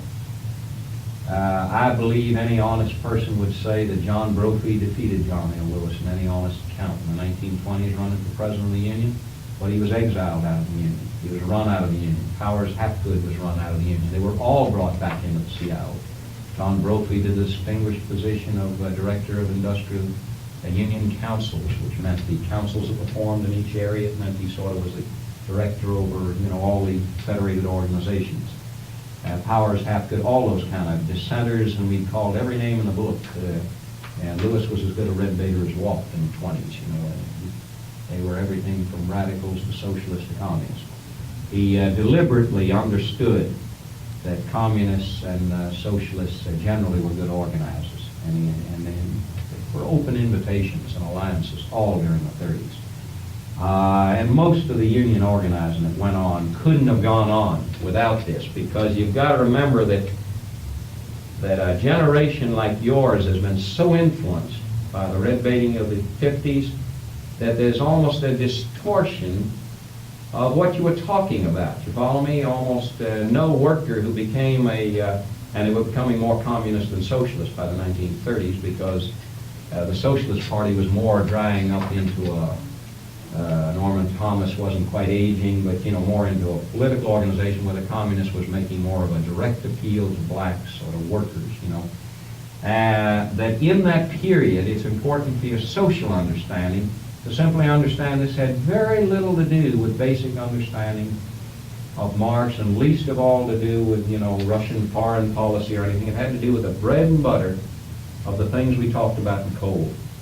That the Communist Party in Brandtown, West Virginia, had no problem assembling an estimated 2,000 people for their speakings. Well, you couldn't get 2,000 people out to a Democratic Party convention in the state of West Virginia today. You've got to understand, you know, what motivated people then. The sale of colored and tasteful ices took place at, you know, at rallies like that. I mean, this was the balloon affair. This was the county affair. These were going on everywhere. There were no problems. Secondly, and nobody met many bearded Bolsheviks. I don't know that anybody ever did in my time in the labor movement. You usually met the people that I met that most impressed me as communists were completely self-made. Completely. Two of them were illiterates. Adult illiterates who met the Communist Party at Gastonia, North Carolina, one of their big strikes in 1929. The Communist Party taught them first to read and write, then sent them to political schools, and they were both characteristic Southern mountain boys raised in cotton mill villages, talking class consciousness, you know. Made a vast impression on every young, you know, worker or young labor guy around them. Totally dedicated, work any time of day or night and anything, you follow me? This was more what people encountered. And what they pulled back from, what they revolted against, it would be the signs of, in the Communist Party, of the rigidity and the politicalization that put other things in front of the immediate needs of workers. And this happened too. You follow me? It would happen in each person's experience at another, you know, stage in there. Sometimes it never happened to them, so they would have nothing but fond memories. You follow me? At other times, it would happen very early that they felt this was taking place, and at other times would happen at another level, that kind of guy, you know, what some big shot would come in from New York or somewhere and lay down the line, damn it, you don't work with socialists, you know, and everyone said, what the hell do you mean by that, you know? Follow me? They were like trying to bring a Trotskyite, Stalinist, you know, what the hell is all that, you follow me? And you know, but a lot of these unions had very, you couldn't have organized the United Automobile Workers. I don't have to be in Detroit.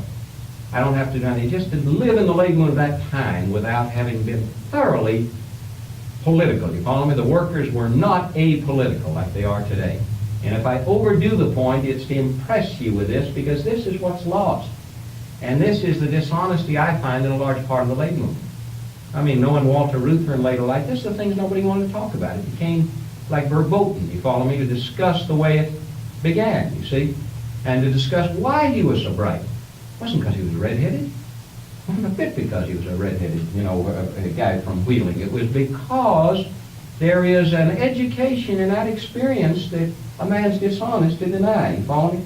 Those confrontations, Christ, I'd be a liar if I didn't pay my tribute, along with my criticism of the communists, you follow me? To the fact I could tie one hand behind my back and 4 fingers of the other hand behind my back and take on the Fairmont establishment. Because Christ, if you fought with communists and against communists, you've had a goddamn education. You follow me?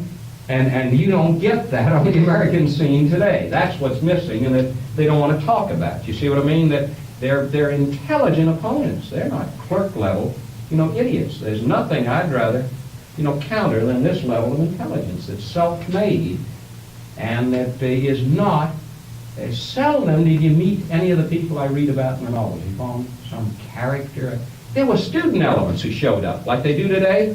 There would be kids right out of college who would come in and claim they were something in the Communist Party, and I would show up, but nobody paid them any mind. The guy that made an influence on you were the locals who were self-made. And there are some books that you can read that can illustrate this. And I give you this not because it's parallel. We'll probably never see its like again on the American scene, because I don't think the Communist Party has any grounds. That was the only period in what was essentially a foreign-born, metropolitan, city-based left-wing movement which got country grassroots. You follow me? There was a period, you know, and it was the 30s and the 40s in which they were for real, you know, and then I'd say with the ending of the Henry Wallace Progressive Party candidacy in 1948, then you had a steep drop-off. And all this is in the history books, most of you, and I'm trying to just give you the flavor of it by commenting on it. You had a question. Do you think if it hadn't been for FDR and the New Deal, there would have been a revolution in the country? It's hard for me to tell. The revolution didn't scare anybody in that period. Nobody gave a damn. Nobody could be scared by red-baiting very much in the 30s. You know, you just find it hard to imagine, you know, from the vantage point of today, when you didn't know where your next meal was coming from. When I saw in my own family, my father, after this much unemployment, didn't look anymore, so he became a secondary kind of person around the house. You know, he pitched in, he washed dishes, he did all this, and my mother went out. You know, she could pick up more things than he could. That was when I was a kid. But then watching him crushed, you know, you make up your mind of how angry you are. And I know it was true of everybody I knew. I mean, that there was just a degree of anger that didn't, you know, hesitate to do anything. I mean, what if you had a revolution? I mean, it was for real, man. That was the way I put it, compared to what the kids are talking about. I think the kids are not, I don't think America in 1971 is in any revolutionary situation. You don't have a revolution, and unless you're in a dream world, without, say, the workers with you. I mean, the middle class is going to revolt? Why, hell, these kids are revolting against their family or their raising. I mean, there's no substantial, you follow me, unless the workers are aggrieved enough. You saw here in the 5 to 6 week strike of the lowest paid people at Fairmont General Hospital, an element of what everybody was in the 30s. You follow me? The attitude, we'll stay out here till hell freezes over. You all saw that, right? No scabbing. Every appeal for scabbing in the Thunder. A class consciousness that spread right through Marion County. Right? I mean, there were executives that talked to me. There were upper middle class people that refused to volunteer.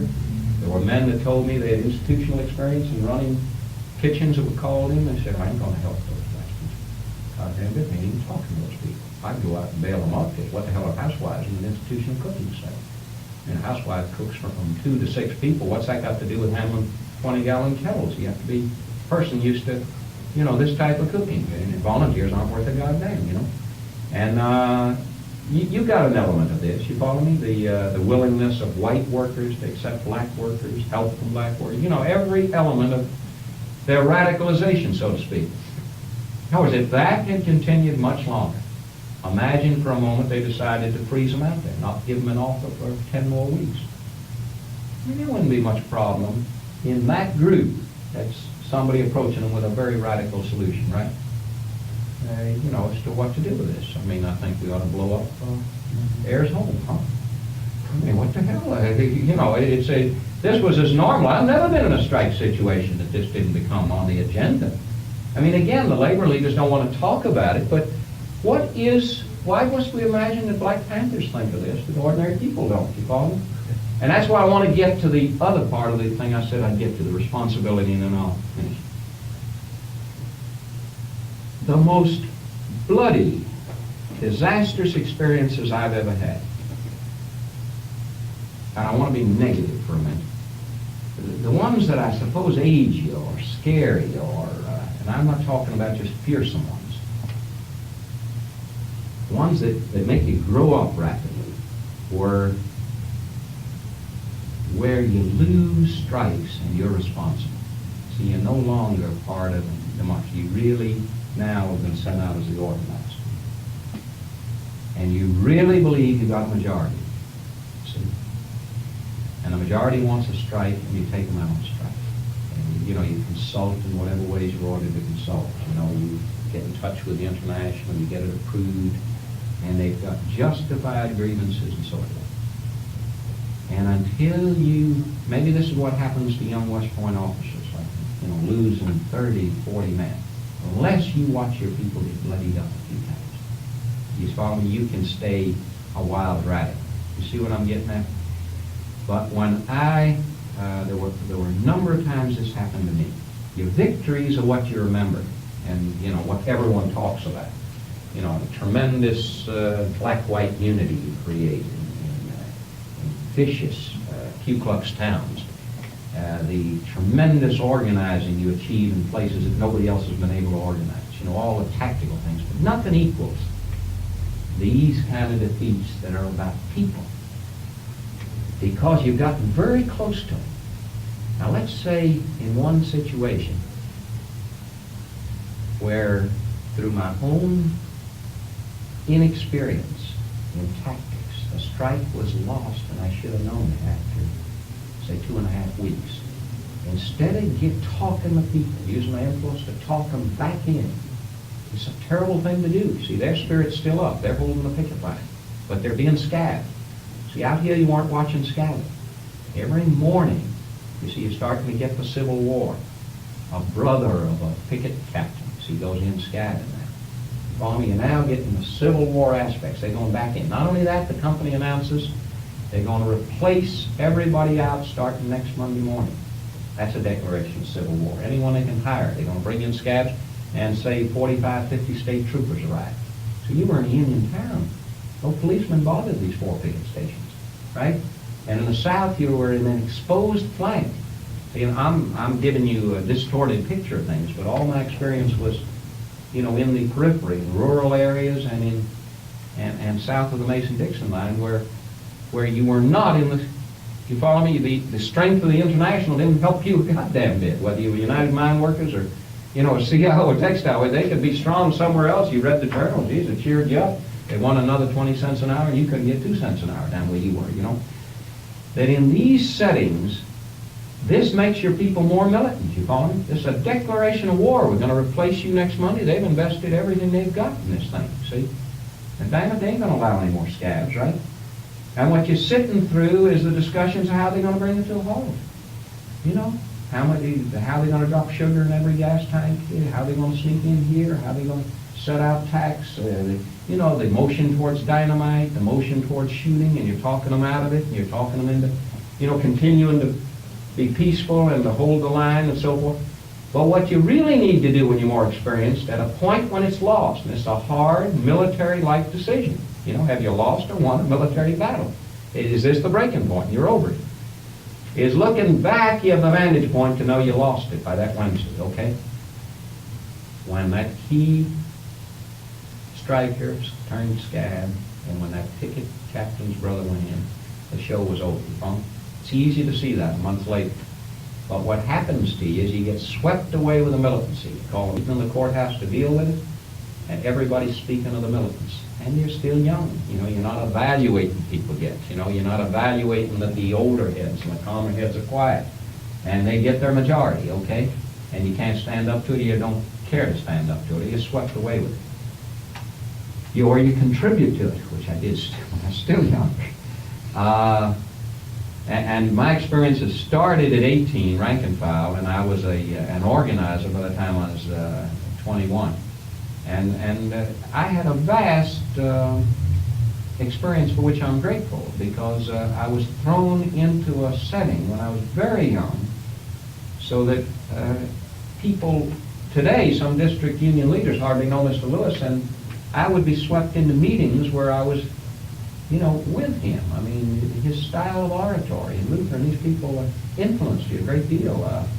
My studies of the Bible in that period were designed to imitate, not for any religious reasons, but to imitate Mr. Lewis's use of the Bible. My reading of Shakespeare and everything else was because he was so effective with it, you follow me? And you develop your own acting style, you know, and you can move 1,000 people, so they'll either tear the courthouse down or, you know, go on strike. And this is a very dangerous power, terribly dangerous power, you know, to be able to agitate and to achieve results and not to know when to use it. What I was getting at is the bloody defeats. Because if you're cold, and some people maybe never grasp them, you know, they just see the political side of it, you won or you lost. What happens is that people you learn to love and that you're with, and you know every child in their family, and you've eaten in their home, and you've drank beer for breakfast with them, you've done everything else with them all that long, and they're forever gone. I mean, one man spent 46 years in this planet, and he's replaced by a scab, you see, and he's singled out by the company never to work for him again, blacklisted. You know, and they've got him, dead rights, right? They got the right to hire, they've replaced him. They said they would. You've lost the strike. You know, and repeatedly, in one damn strike, I lost 890 years of seniority. You know, just my picket captains and committees. Well, you know, these were people that were rooted in the community. They now have to pick up. They go to L.A. I mean, sometimes you have to be the guy that has to, you know, place them and call long distance, see if they're hiring. Guys who have skilled jobs are going to start out as laborers, age 55, you know. And you're responsible if you're honest about it. Because they didn't know, but you should have known. You were just too goddamn stupid, you follow me? But somebody should have known. So, you know, some guys never know or never think about it, okay? But what I'm saying is, it's a very sobering experience, because here is, I think in human terms, real revolution. You follow me? These were people who moved from hating blacks to treating them like brothers. You know, during the strike, they forever changed their way of living, but essentially they've been crushed. You know, they've been driven out of their native habitat. They've been destroyed as indigenous leaders. You know, and they have to start out middle age elsewhere. So I say to you, in terms of the lessons that you were asking me, you know, that these are the kinds of things, and it's why the labor movement is such a valuable school. It's why today the labor movement is just in a disgraceful situation, that you don't have this input into the kids. You follow me? There are hundreds and hundreds of skilled guys. I mean, Miles Stanley is respected in this state, you know, as a trade union leader, the head of the West Virginia AFL-CIO.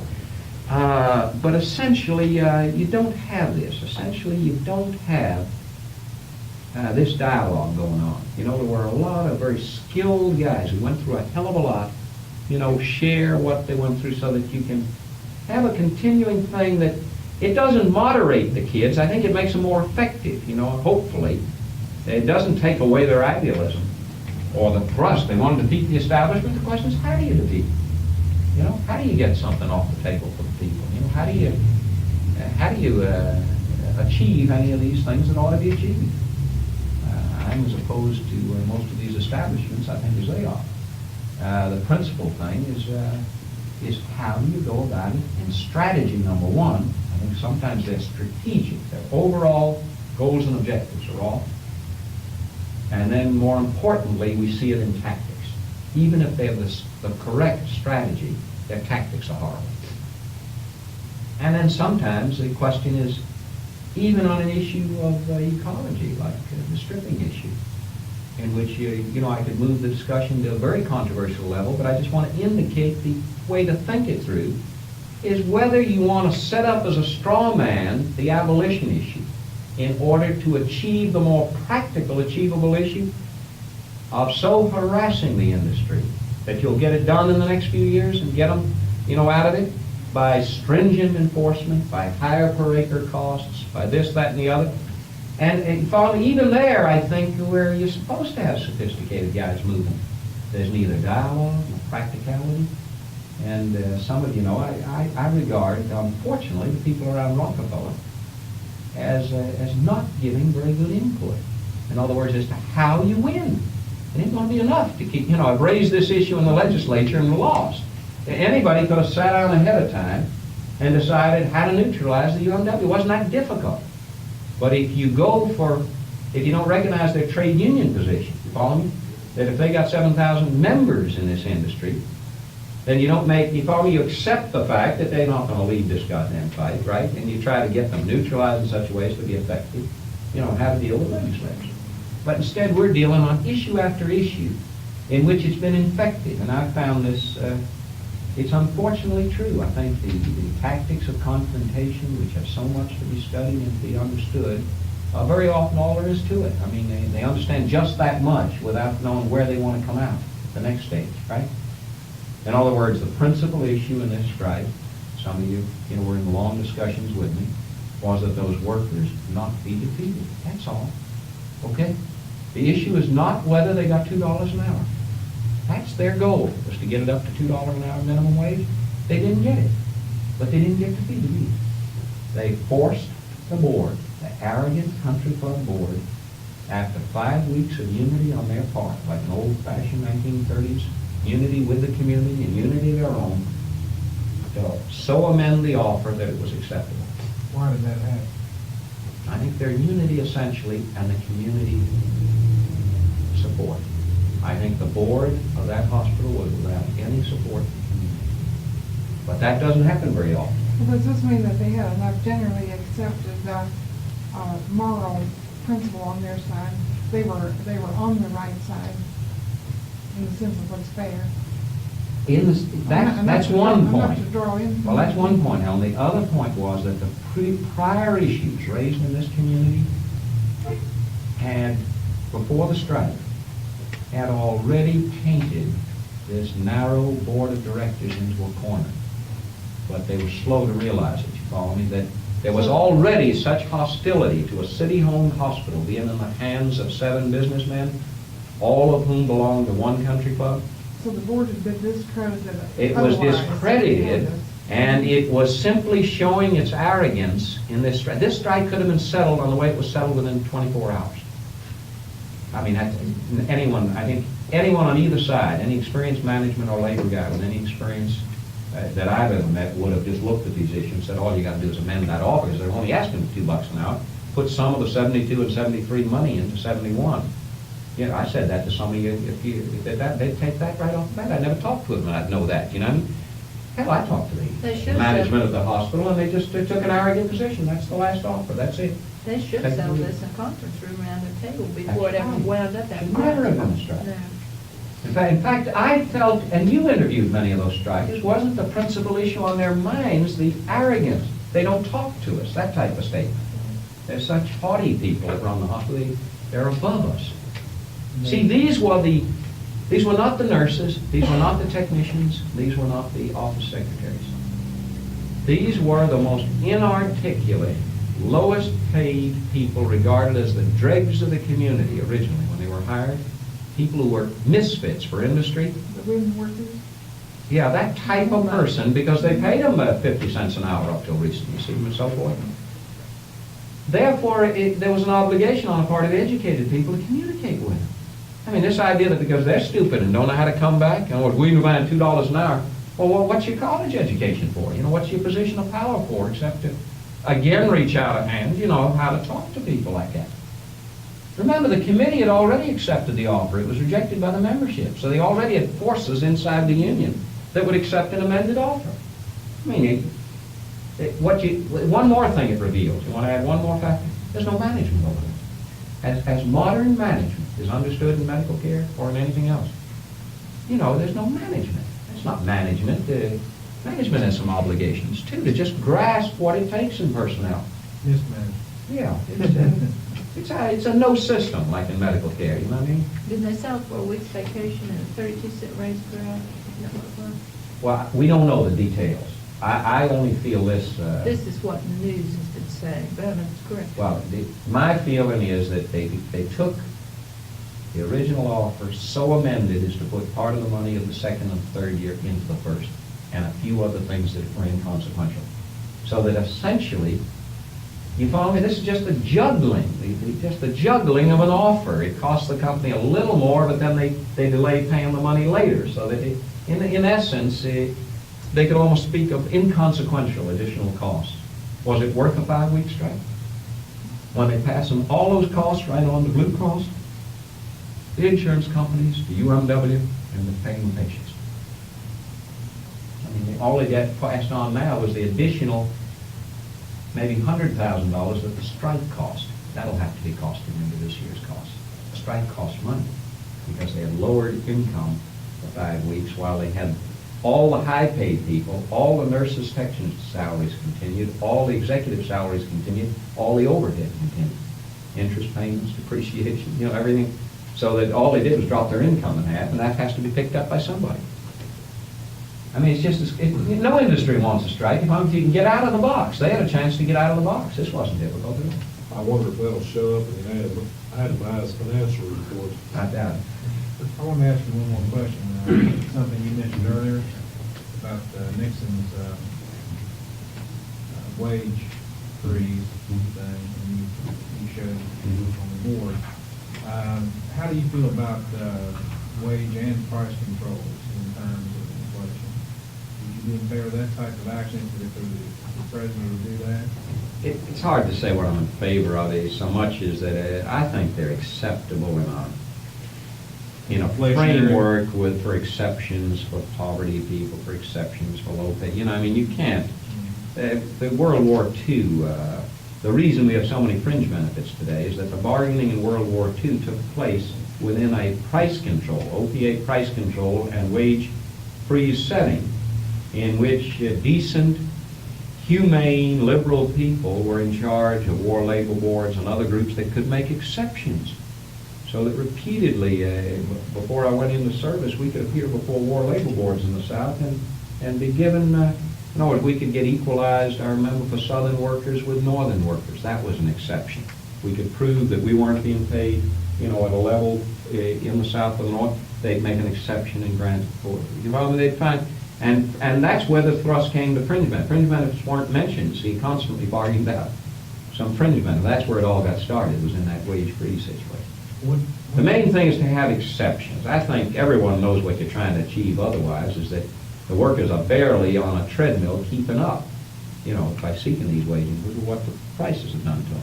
Then in turn they're blamed, as these workers are going to be blamed, for the new costs at the hospital. The companies then come along and blame the increase for the new price scale.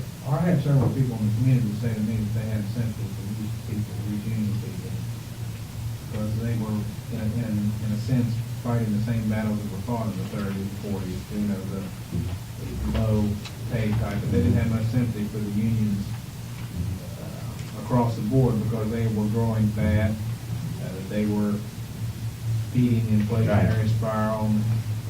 How do you respond to things like that? Do you think the unions have become so Oh, I think there are some scales that are becoming unreasonable relative to other things. I think some of the upper echelons of the building trades are getting out of reason. Is the mafia or the mob getting into Teamsters now? Seems like I read something in Life magazine. There are and were a lot of gangster elements, in the Teamsters. And when the big senatorial investigations and all were on against Hoffa, and when Bobby Kennedy was so big in the Justice Department in pursuing and prosecuting Hoffa, I think Lewis made one of his memorable remarks. They wanted to know why he was one of the few labor leaders who hadn't said anything about the moralities of this. Won't mean he had condemned the gangsters and the Teamsters and so forth. And he said that he never ran with a pack, first of all, and that second of all, workers didn't join unions for morality. They joined for bread and butter, and it did a pretty good job of bargaining out bread and butter. Now, what you got, there's no question that some gangster elements have relationships with certain management and especially with certain unions. Now, where this occurs, for instance, one of the big problems was even under Ruther, the amount of numbers rackets in the Detroit auto plants. You see, it's like police forces. It's hard to put your finger on. How do numbers rackets flourish inside of a plant? Who's being paid off? Who gives a permit? Who's part of this? You see? Well, I would tend to think management, in many of these cases, must have an equal payoff guy or it couldn't flourish, but usually all you hear